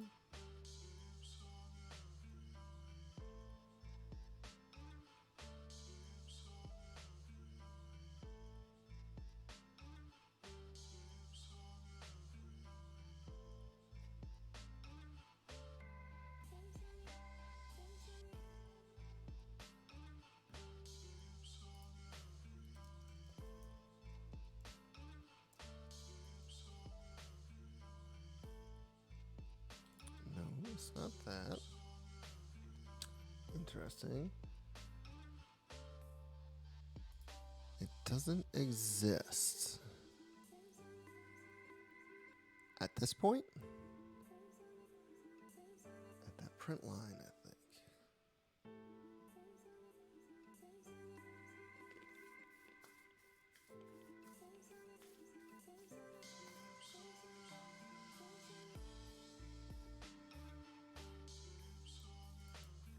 I guess I don't understand. So this is moved here and its value is no longer available in this scope.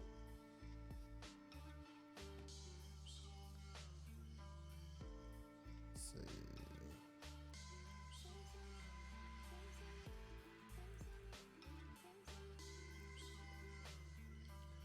see. S2 is moved into, okay. Oh, and then it comes. Okay. S2 goes out of scope but was moved, so nothing happens. So this was moved here. But then it gets dropped.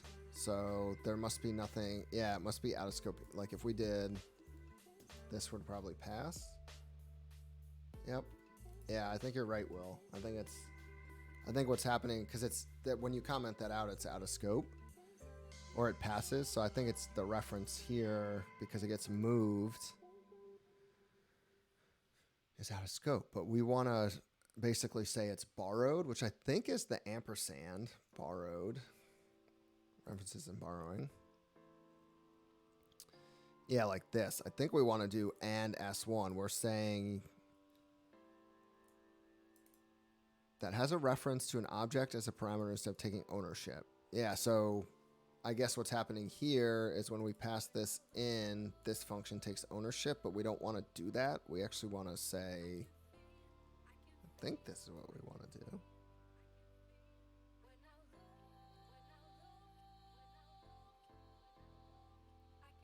And then this, I think, needs to be also, hey, it's a borrowed value. Nope. Here's how you would define and use calculate function that has a reference to an object as a parameter instead of taking ownership. Yeah, so S1 is a string. The value of calculate length is assigned to length for len, and we borrow this value.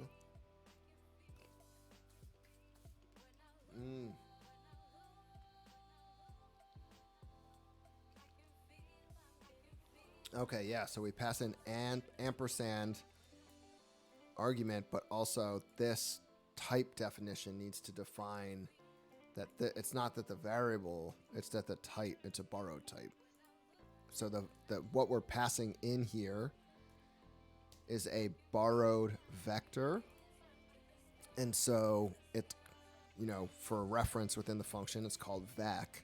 But when we define its type, it's actually not a vector of I32s. It's a borrowed vector of I32s. Well, it looks like I was wrong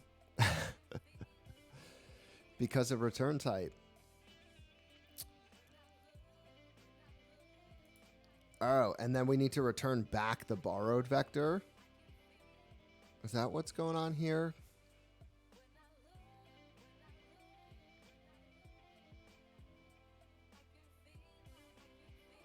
This doesn't need to be mutable.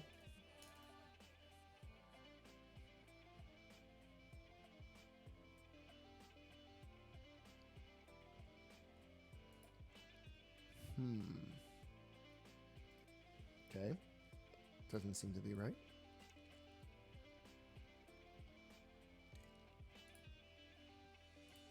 So I'm pretty sure that this borrowed idea here is exactly what we need to do. Yeah, Commander Thrashton.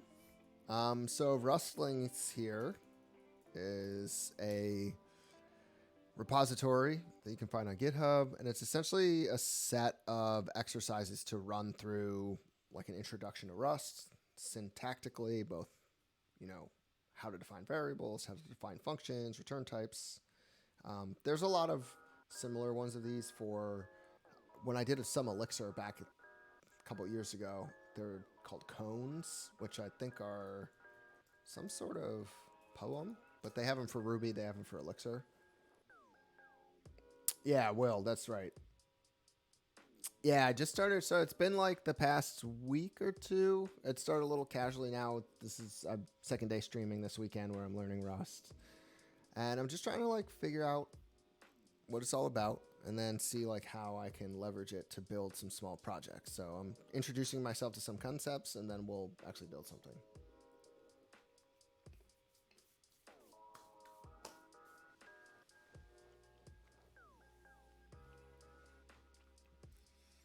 So yeah, cone is a story or practice or test of a student's progress. So that's why you hear Ruby and Elixir cones. Yeah, Commander, I find Rust to be pretty cool. I've done some typed language stuff before, but I'm not super familiar with things like garbage collection and borrowing and ownership and this. So these are some new concepts, but it sounds like borrowing and ownership is specific to Rust. So I might not be the only one that finds it confusing at first.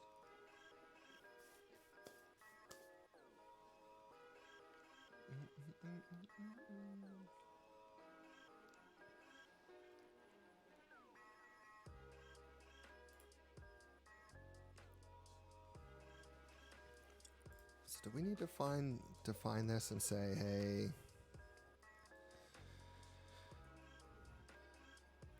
is it like this? No. So maybe we need to define the type of this to say, so that when because we're instantiating a new variable here and we're going to return that type. So maybe we need to say that we're making a copy directly. Expected a struct found a reference. So I think we need to say this.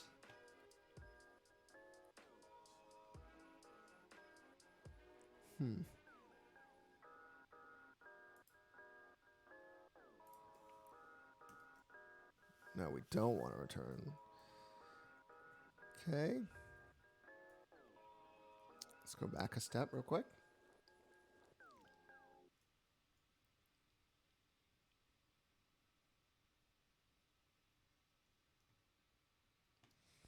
Yeah, I mean, the concept of borrowing, like, I get it so far in terms of, like, the very basic concept of what that means. Why you would use it, where it comes into play, still not quite there yet, but I'll get there. So yeah, you pass it in with the ampersand, and then you define that. So I think I was right there. This is a borrowed value. We're borrowing this. We're not taking ownership of it. And the type coming in is a borrowed vector. And then we're making a copy of that into another vector and return. I wonder if it was like, what if it was just a different name? No, that's not it. Excuse me. Expected a vector I32 because of return type. Found reference. So it's saying we could convert it to a vec. But isn't it a vec already? Use the moved value instead of borrowing it. Maybe? You know what? This is the first time I might actually... Is there a... Yeah, I'm going to run this hint to get more context on what they're expecting me to do.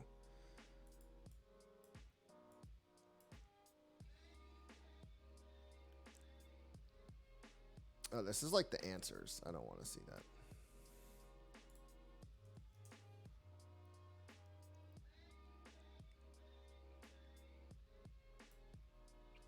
So the value is moved.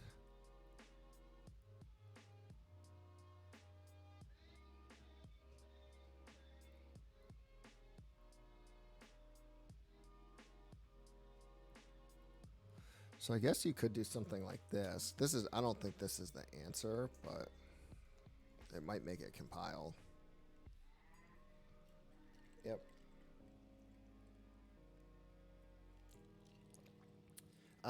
Commander, yeah, I'm primarily a JavaScript dev, but I've done some Elixir and Java work in the past. I would say in terms of experience, it would probably be JavaScript, Elixir, even though it's been a while, so I don't remember much of it, and then Java in terms of time.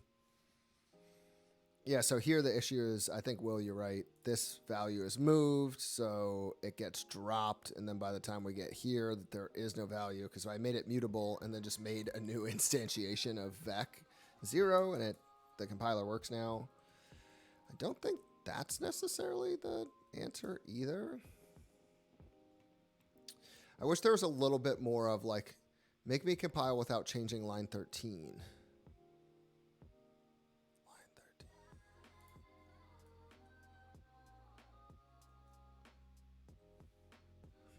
What was... Let's see. Git checkout. Let's reset this file because I don't think we've done anything.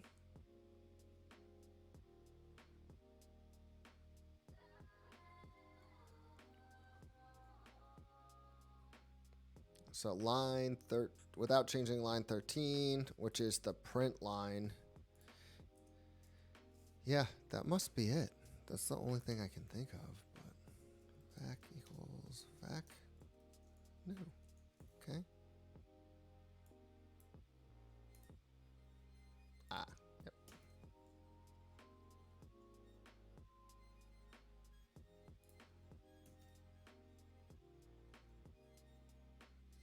Okay.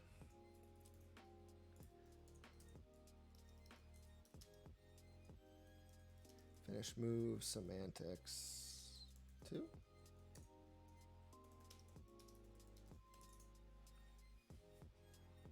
Okay, let's move on to move semantics 3.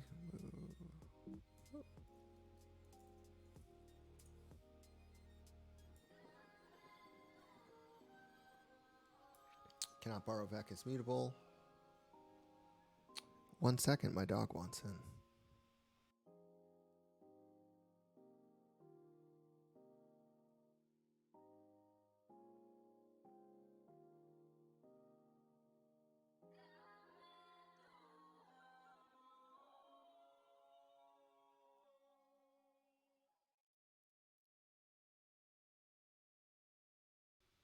Don't know if y'all can see him, but he's here.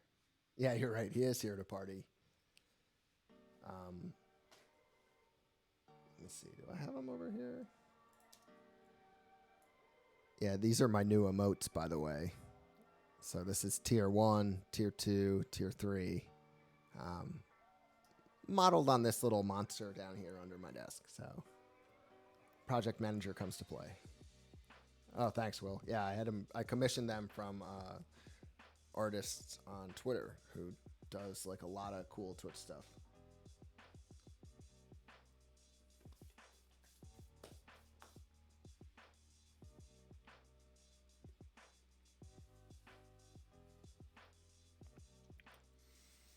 Okay, so this is pretty much the same exact file we had last time.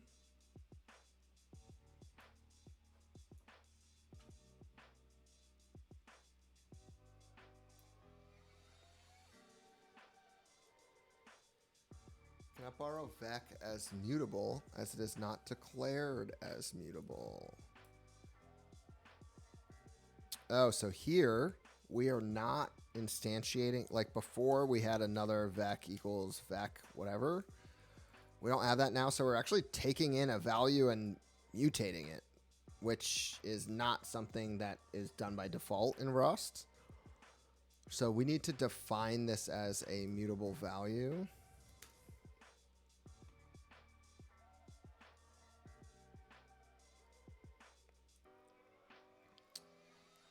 So it's saying it actually doesn't need to be mutable here. I think it needs to be mutable here. Yep. So basically what's happening is we're taking this value, which isn't mutable in this scope, so we don't need the keyword here, but we're passing it in to fill vac, and then the return value is actually taking this, mutating it, and then returning it and assigning it to vac1, which later gets mutated here. But so we actually need to say, hey, this variable vac that's coming in is mutated. Yes, so I think the value, I wonder if it would be mutable if this wasn't. Like if you were just, say you weren't doing this stuff down here, and you just, I wonder if that would be mutable. I don't think so, because I think the assignment of the value here would be immutable. But because down here we're manipulating it. Yeah, actually it must be immutable. Otherwise, like if we took this out, then it should compile. Yeah, it doesn't compile. So even though this is mutable here, when we return it back into this scope, it's not. So that's why we have to make this new variable assignment mutable.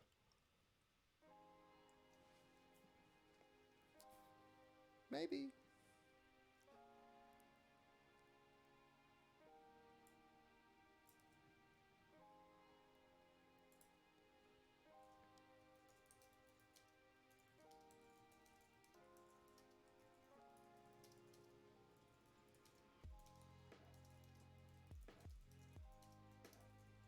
So if you're going to pass something in and change it, you need to define it as mutable, like we're doing here.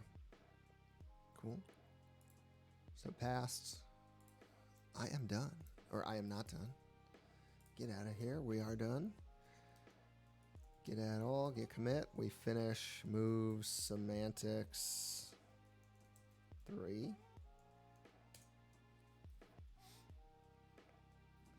Let's see. Who do we...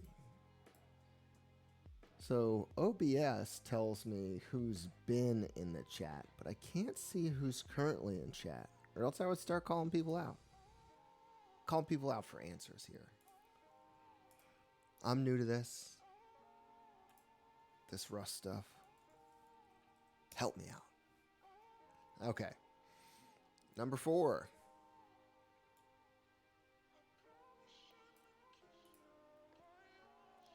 Refactor this code so that instead of having vec0 and creating, the vector in main, we instead create it within fill vector and transfer it to its caller. Okay.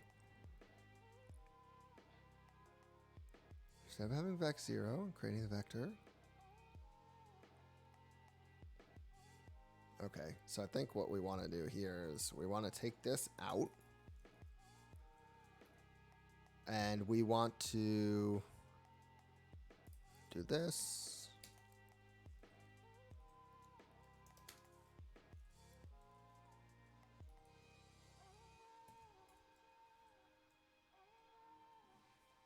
So this is going to take a value. It doesn't take any value. Yeah, it doesn't take anything. So we're going to instantiate a new vector.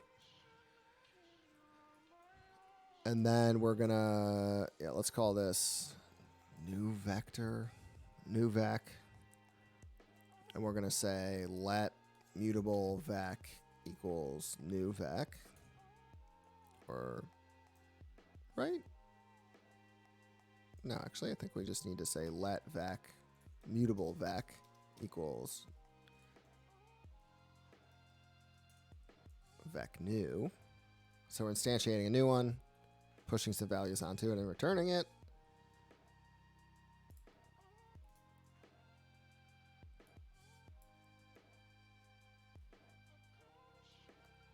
Yeah, we don't need this anymore. And we need a semicolon. Cool. So to review that one, essentially what we were doing is earlier we were creating a vector up here, passing it in, and then getting the return value. But we don't really care about creating that vector in this function because it does nothing for us other than get passed in and then thrown away. So here it's just like, let's just call fill vector, create a new vector, give it some values, and then return it.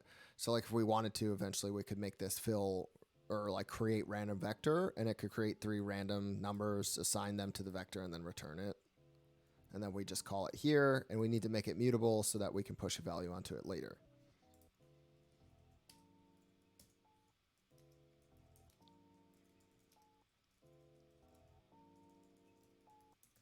Finish move semantics 4. Main. Cool.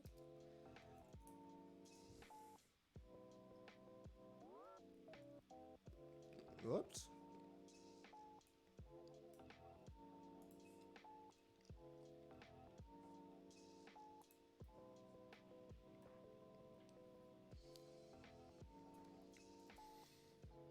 Okay. So now we're done with this. So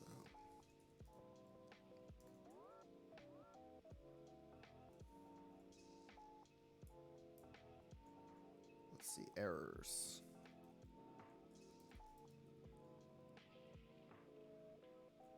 All right, there's 3 of these, so let's do these real quick and then call it a day. Oh, yeah, let's do these 3. Error handling and generics. Whoops.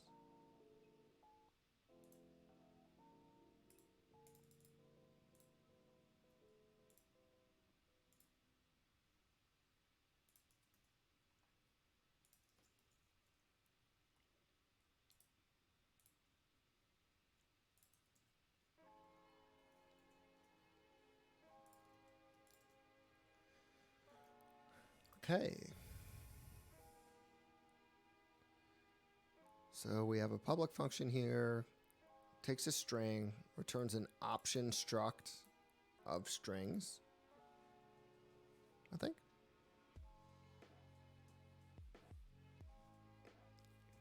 Generate name tag text. If the name is longer than 0, say the name. Otherwise, empty names are none. So that's no value. This passes if you comment out the second test. Yeah, because we're passing in a value.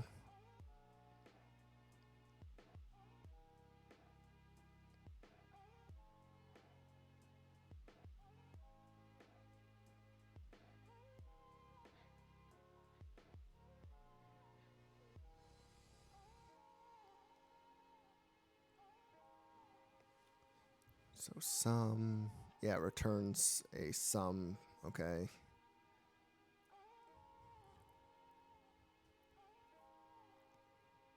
So yeah, what's happening here is when you pass in a value, we're saying, hey, if we call this function and pass in Beyonce and convert it into whatever this is expecting as a argument type, then return a sum tuple with a string in it. And then that's what we're doing here. We're returning that. But otherwise, we're returning a none. Whereas here, it's expecting an error. So I think we need to say error.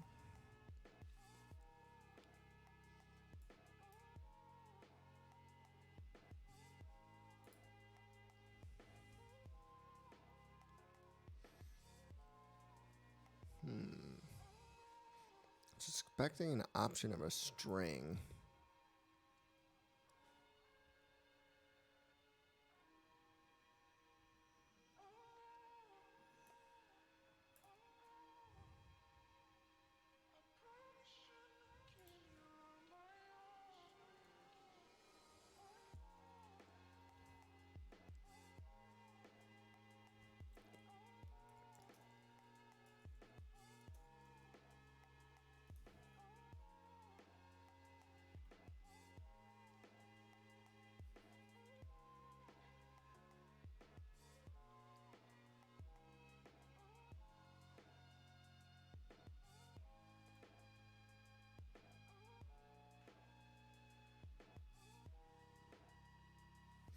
Function refuses to generate text to be printed if name tag if it has an empty string. It'd be nicer if it explained what the problem was instead of just sometimes returning none. The second test currently does not compile or pass, but it illustrates the behavior we would like.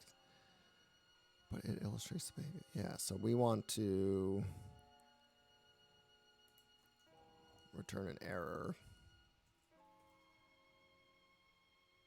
with an option.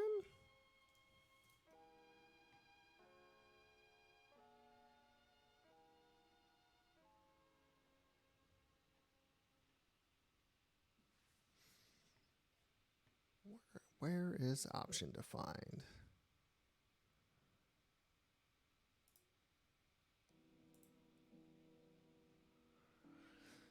Option.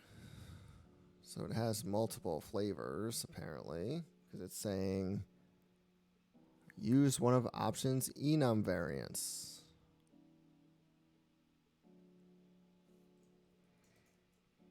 Oh, so I guess these, okay, that makes sense. They're both enums. But what is the documentation on error say? Stable feature. Some.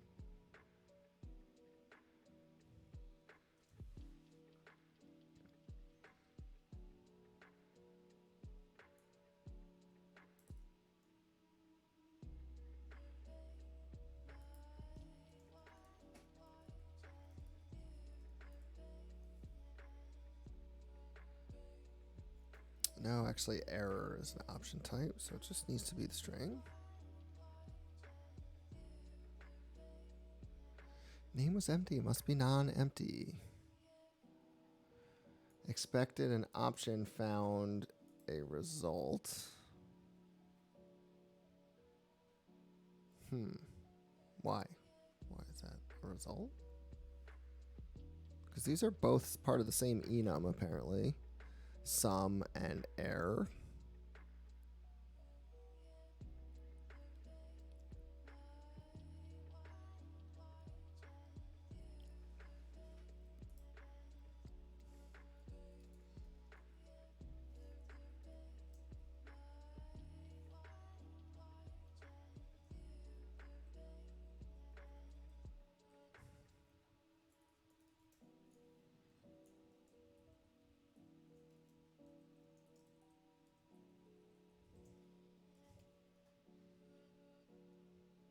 No, I don't need that because I'm not interpolating a string. Error.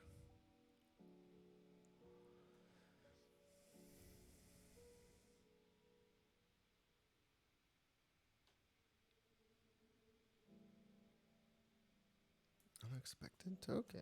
Yep, that one.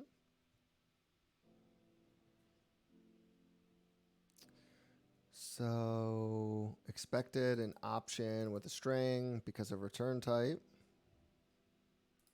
That's what we're saying here.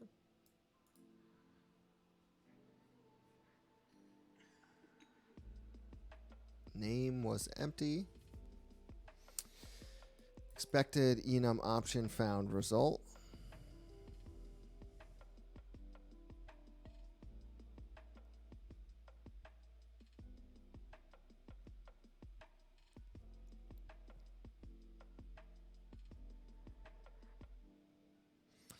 So basically I need to turn this into an option.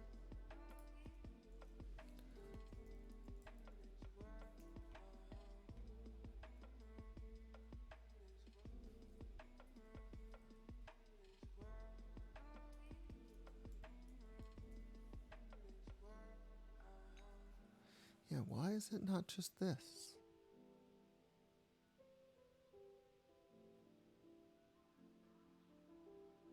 I don't know what result is because I don't see any reference to that.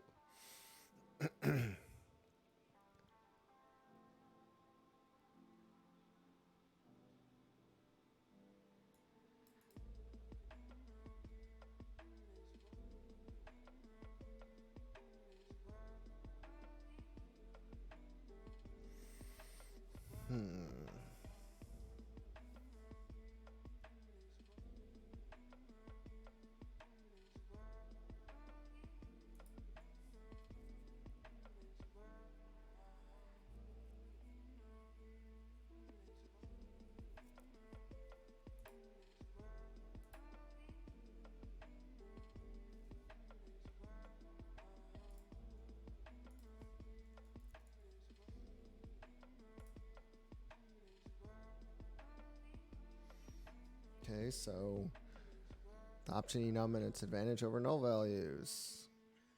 Case study of option. Used in many places because it encodes a very common scenario, which value could be something or nothing. Yeah, so I'm looking at a test right now that has these enums here, or it's using the option enum. So we have some, we have none.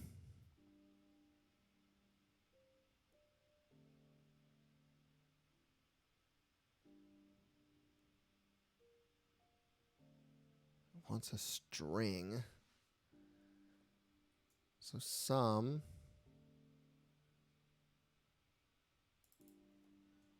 none.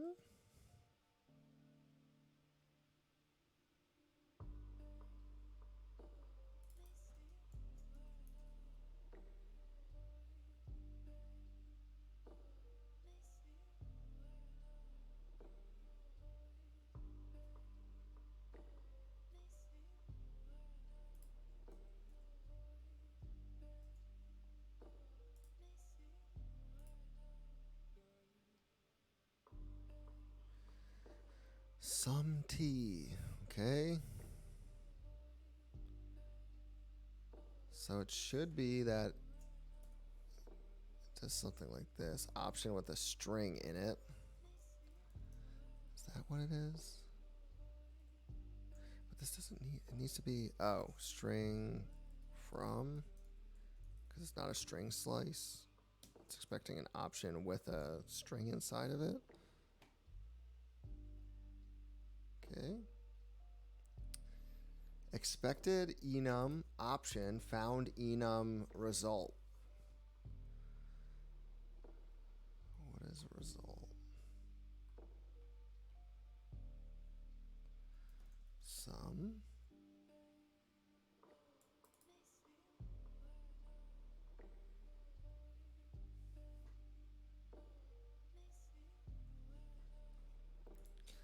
Sum. Okay, I think I know what it is. So it's a sum option, and it returns an error.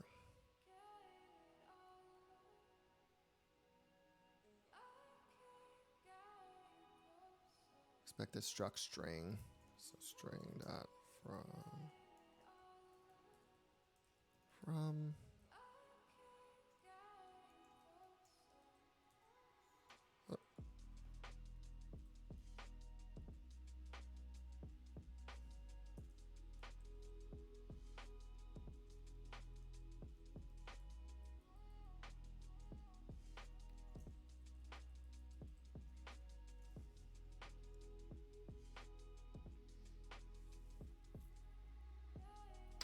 expected struct string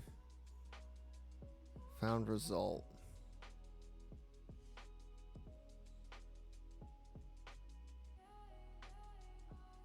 I guess result is also an enum type.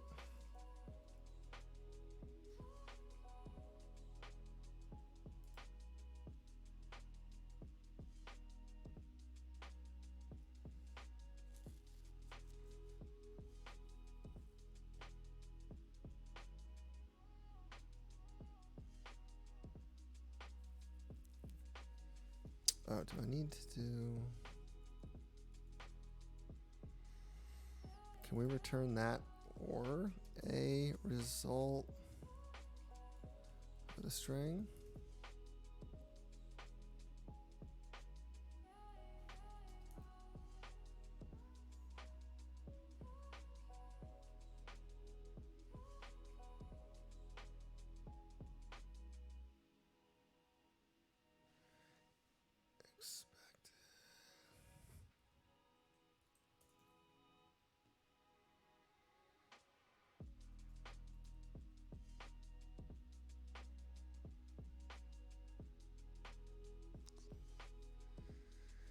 Expected.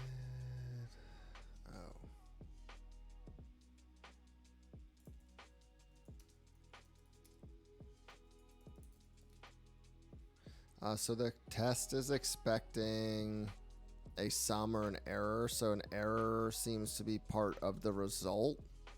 It's not a option with a string. It's a result with a string. So I'm just trying to say, hey, you can have either of these.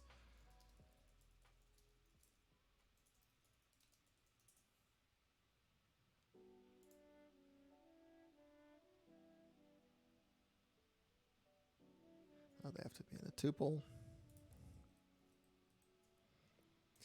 Like this.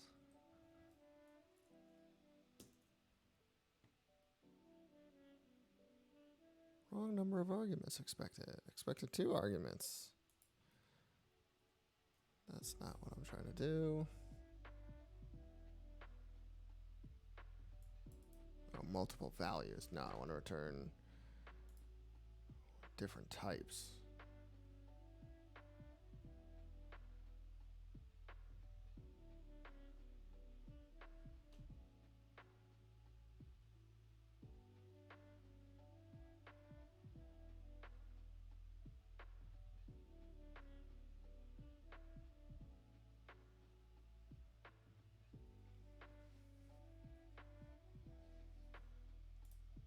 Oh yeah, that was one of the things that they linked to is generics. Aha. In function definitions, when defining a function that uses generics, we replace the generics in the signature of the function where we usually specify the data types. Continue with our largest function, listing 10.4, shows 2 functions.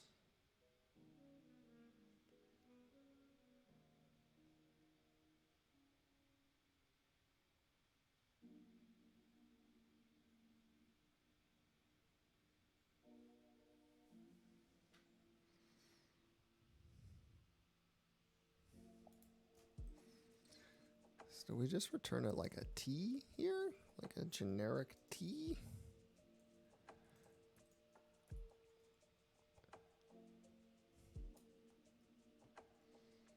Yeah, return a T.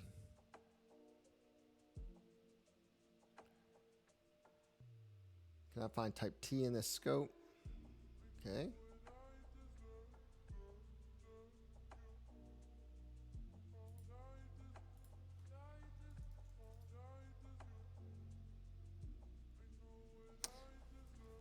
So basically I'm trying to figure out why so far I've discovered that this sum is part of the option enum, and so we're expecting an option type with a string in it, so that's why this works.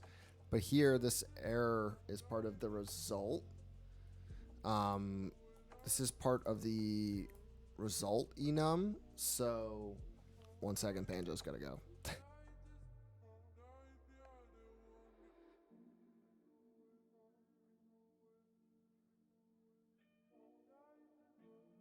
Sorry about that. So yeah, the error is part of the result enum. So here we're saying we're returning an option, but we could be returning a result. So I'm trying to figure out, one of the links in the README said to use a generic or linked me to this generic code. So I'm trying to figure out exactly what this will do for us.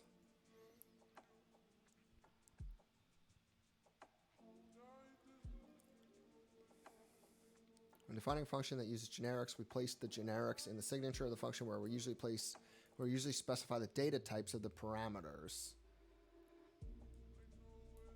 Doing so makes our code more flexible. Continuing with our largest function shows two functions. So it takes a list, a borrowed array of I32s. This takes a borrowed array of characters.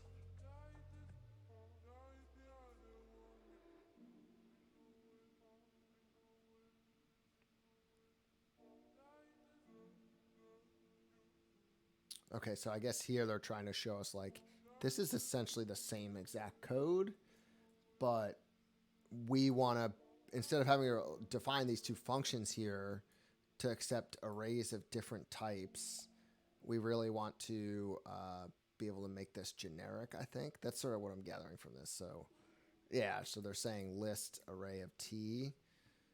So we want to say that this is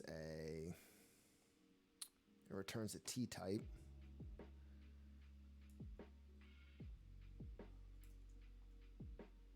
And largest T.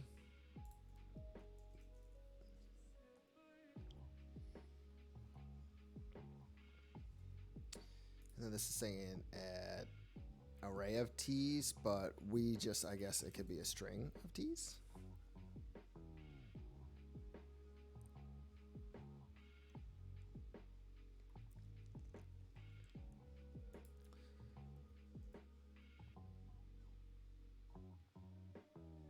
Cannot infer type from parameter T declared in the function.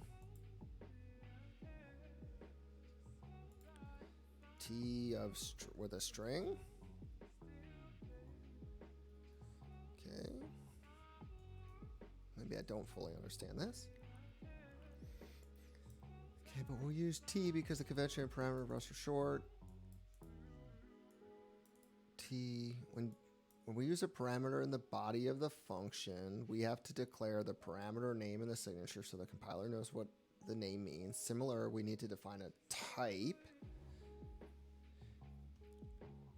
To define the generic largest function, place type name declarations inside angle brackets. So that's that, T.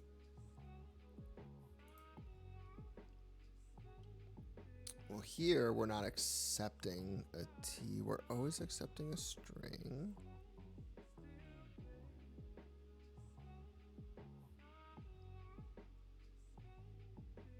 I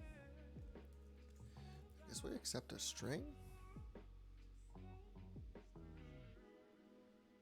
We return a T.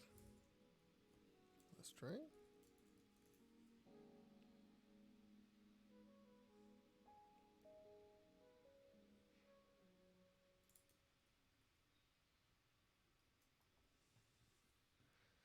Okay, we read this definition as the function largest is generic over some type T. The function has one parameter named list, which is a slice of values of type T. So it's a generic.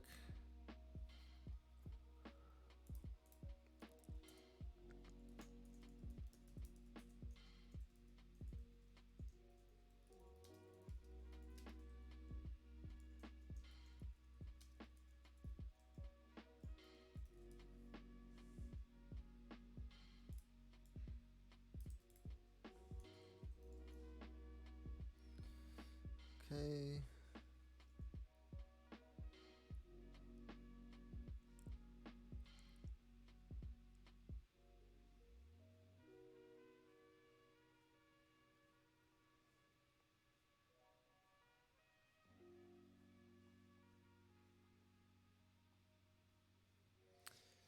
We'll get an error.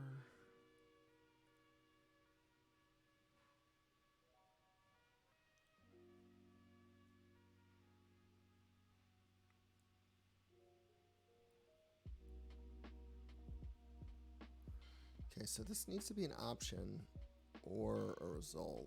That seems to be the case here.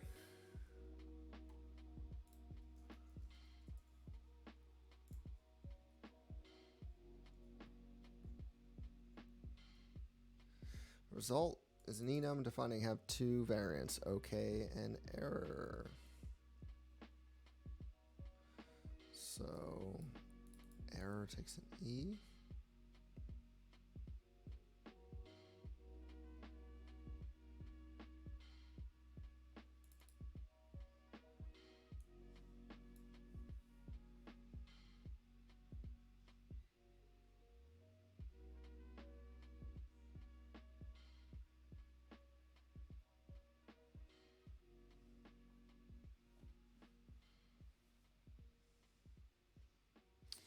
Like the option enum, the result enum and its variants have been brought into scope by the prelude, so we don't need to specify result. Here we tell Rust that the result is okay.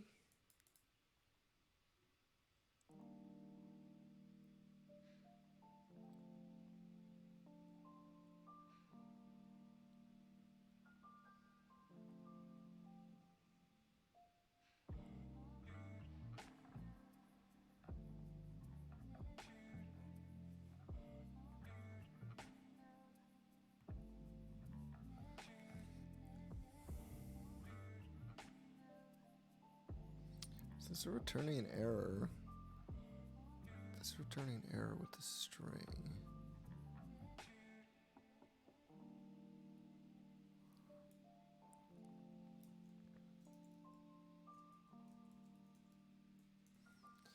That looks right to me.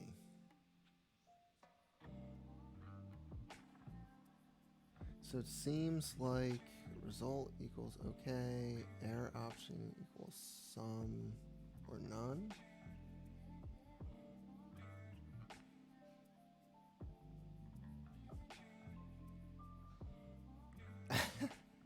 So I think it's like you either for the option, you either have a value, which is some, or you have a none. Here you have an error. So is it like, do we have to wrap this in a none?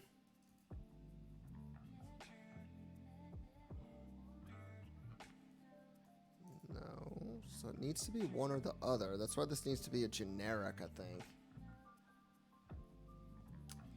Yeah, so it's some and none. So that's why I tried, like, even if we do none.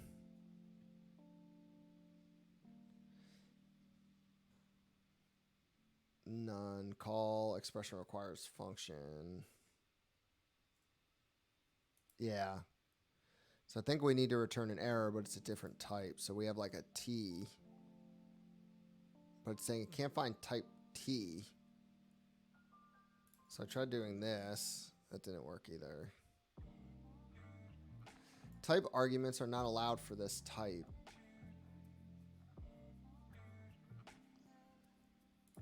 Tried that too, but that didn't work.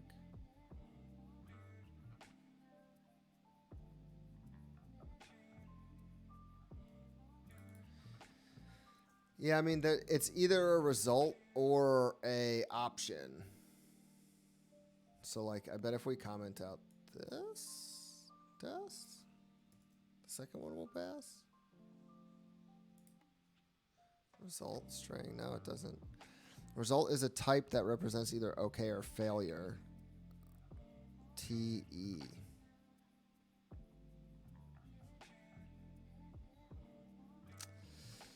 Result is a type that represents either okay or failure. So it's either as a generic type or an error.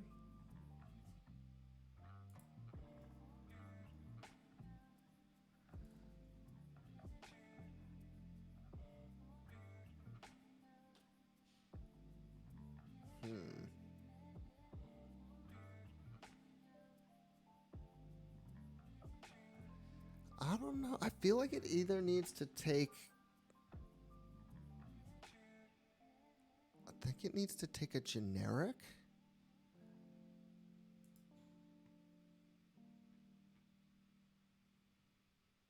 Yeah, what the...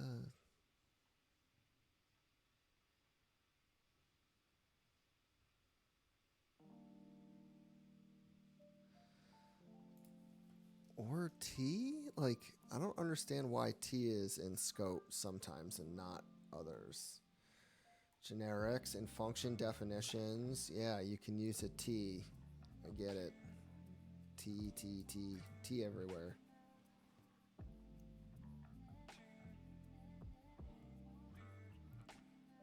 What's like this is a T. And then we're getting... Are they borrowed strings? No, I don't think so.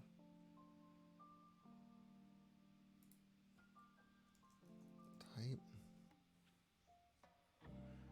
Annotation is needed. Cannot infer type from parameter T. Declared on the function. String? Alright, Will, thanks so much. Thanks for hanging out. Appreciate it. We'll get there. We're getting close, I think. Then I'm probably going to break after this one because it's a little hard. Type argument not allowed. So it can't say that it's T is a string.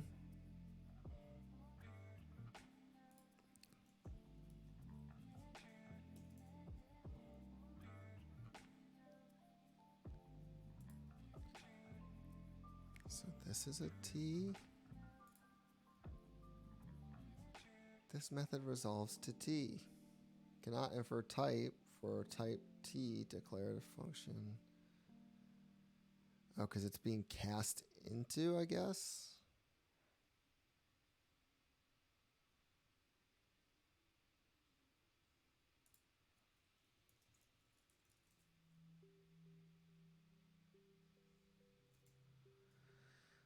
I don't get this.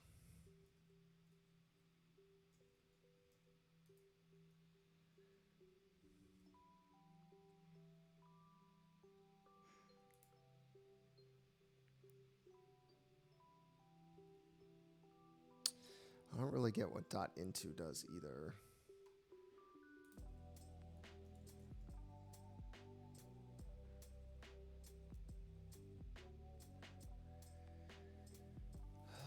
Generic.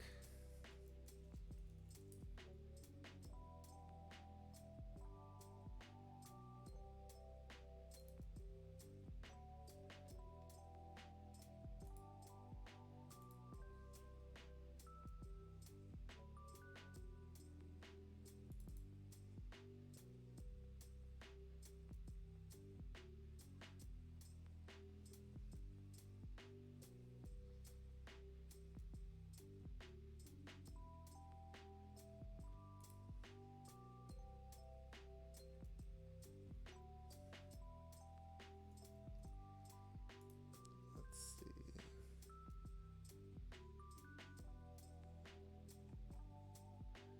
So expected option.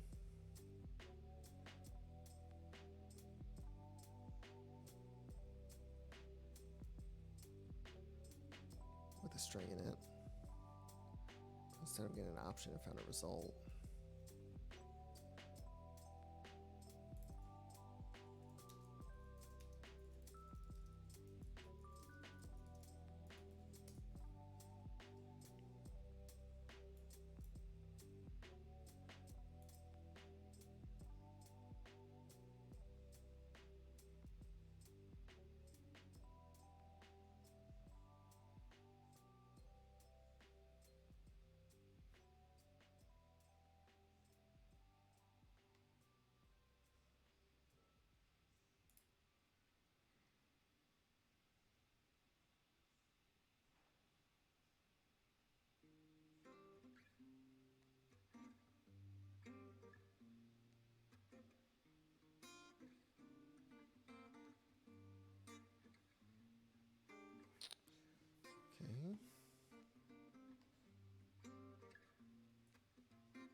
Okay, so that doesn't work.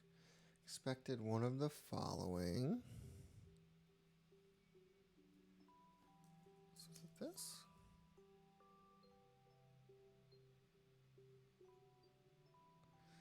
Expected colon colon. See, I would expect T.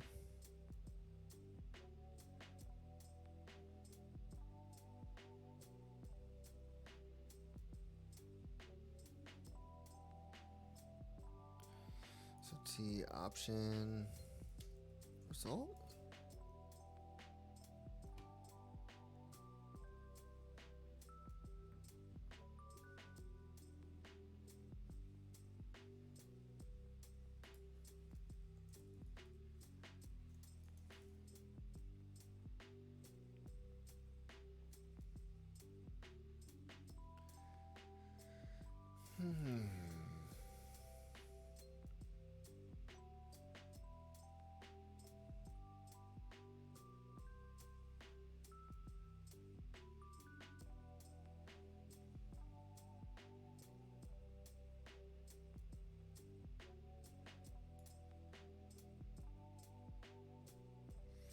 X is the type of T.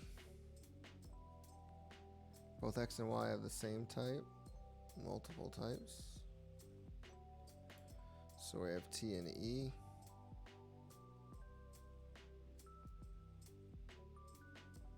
So then we're either returning or T or an E. So like this.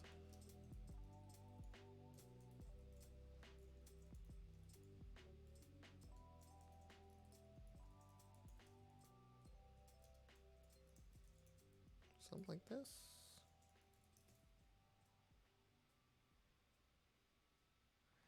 No.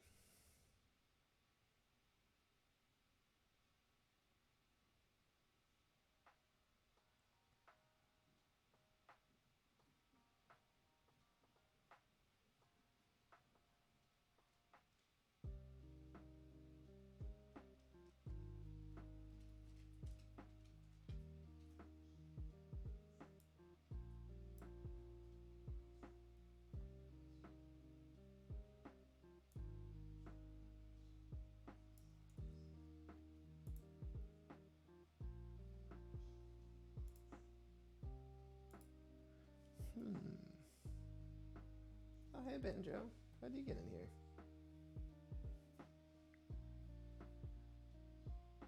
No, I'm not developing Deno right now. I'm just doing Rust, but maybe in another stream we'll talk about Deno. Okay.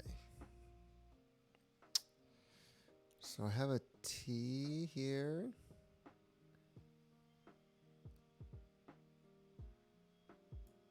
This is where I'm not sure. So originally we had this.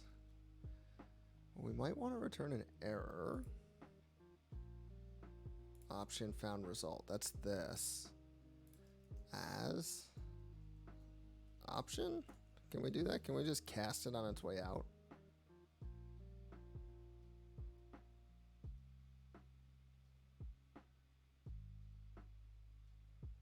Wrong number of arguments.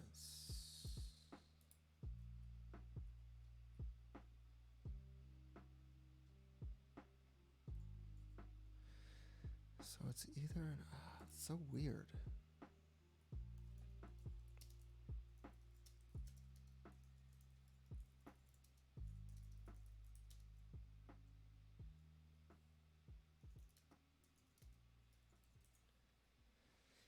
Yeah, I don't know why...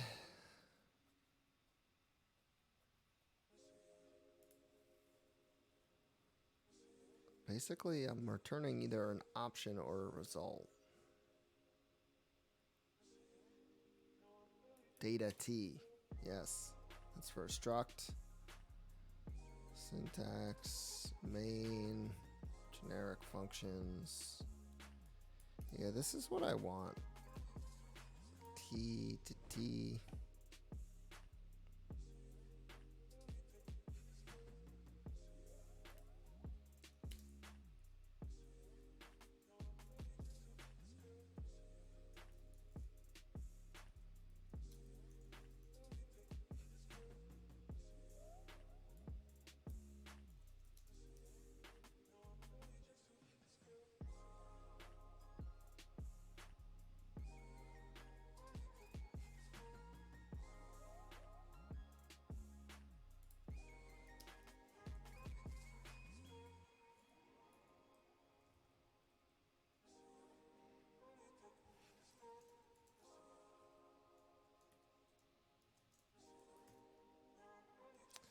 So I'm trying to figure out here how to define exactly. So 1 of 7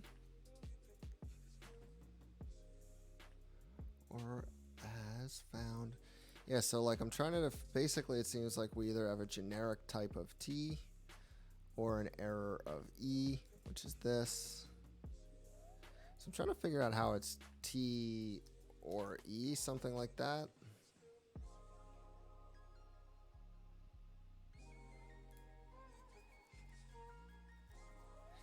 Yeah, option is a T, result is a TE.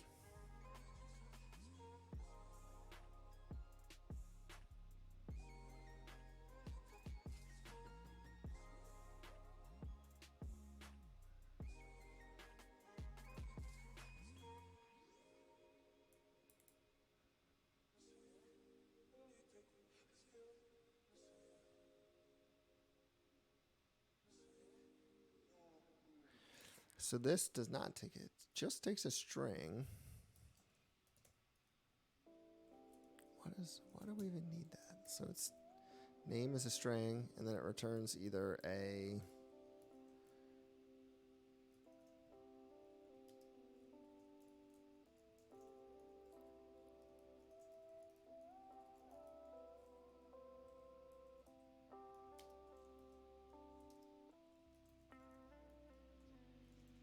something like that. No.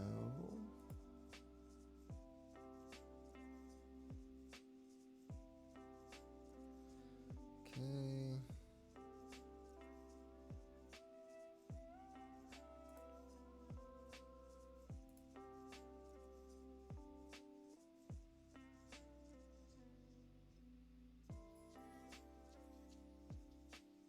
So this is it taking any type, but I'm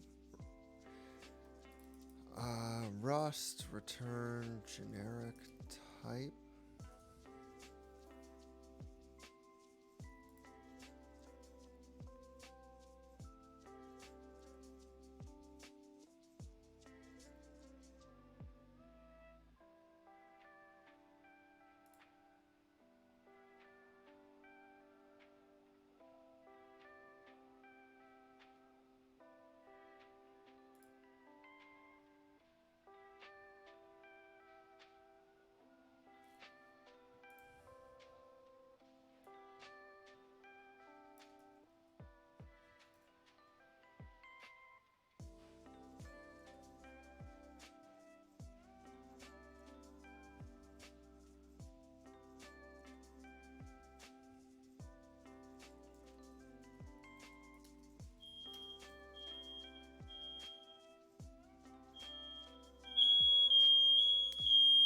I don't know if you can hear that, but all the fire alarms are going off in my house.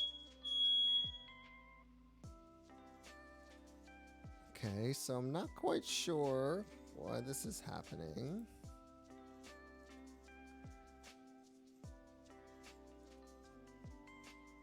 Result v string. Yeah, but what if you want to return, like, we want to return multiple types.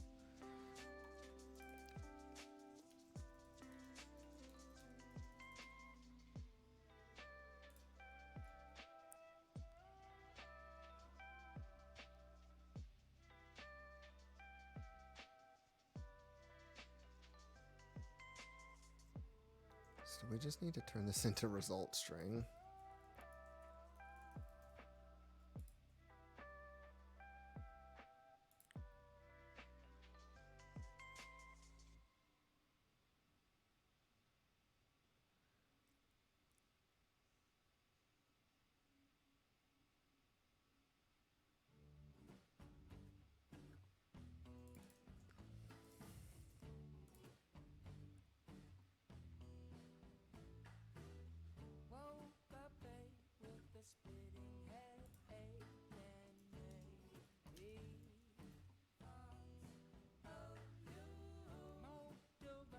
Okay.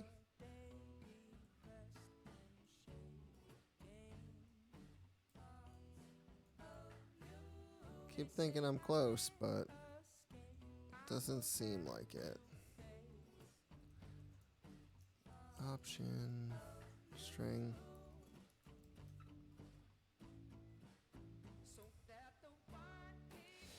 result from the get-go. If you already have adding failure modes, error comes with an unused result warning. You have to be explicit.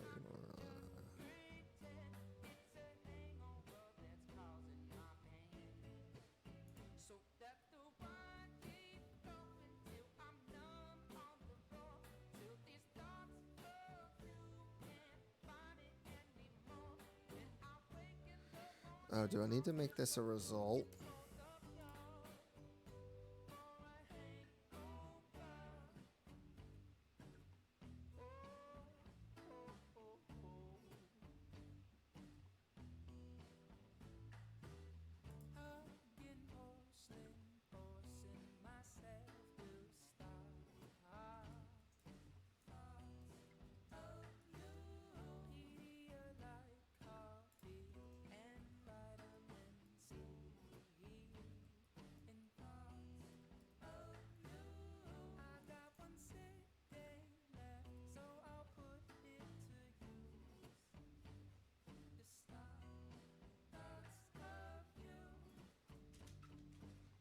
Expected 2 arguments, found 1.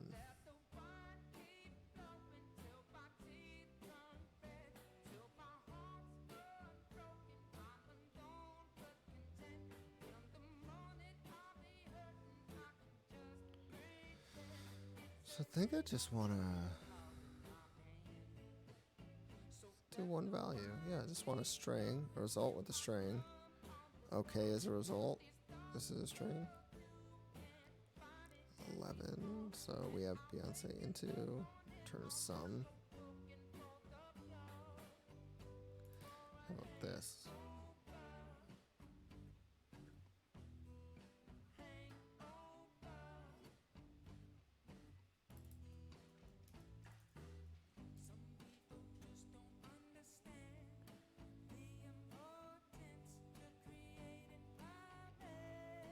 Might be missing parameter T.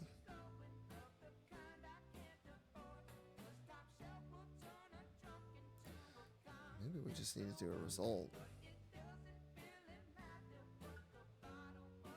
Expected 2 type arguments. So option result.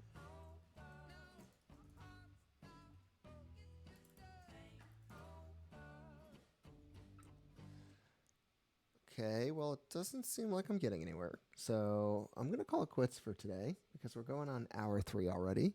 So just want to say thank you to everybody for hanging out, learning Rust with me. It's been pretty fun. I'll definitely be back doing more of this. As you can see, not quite an expert yet. A little bit confused as to what's going on this test, but maybe we'll try it out again in a couple days. So take care of yourself. Stay safe. Peace. Thanks for hanging out.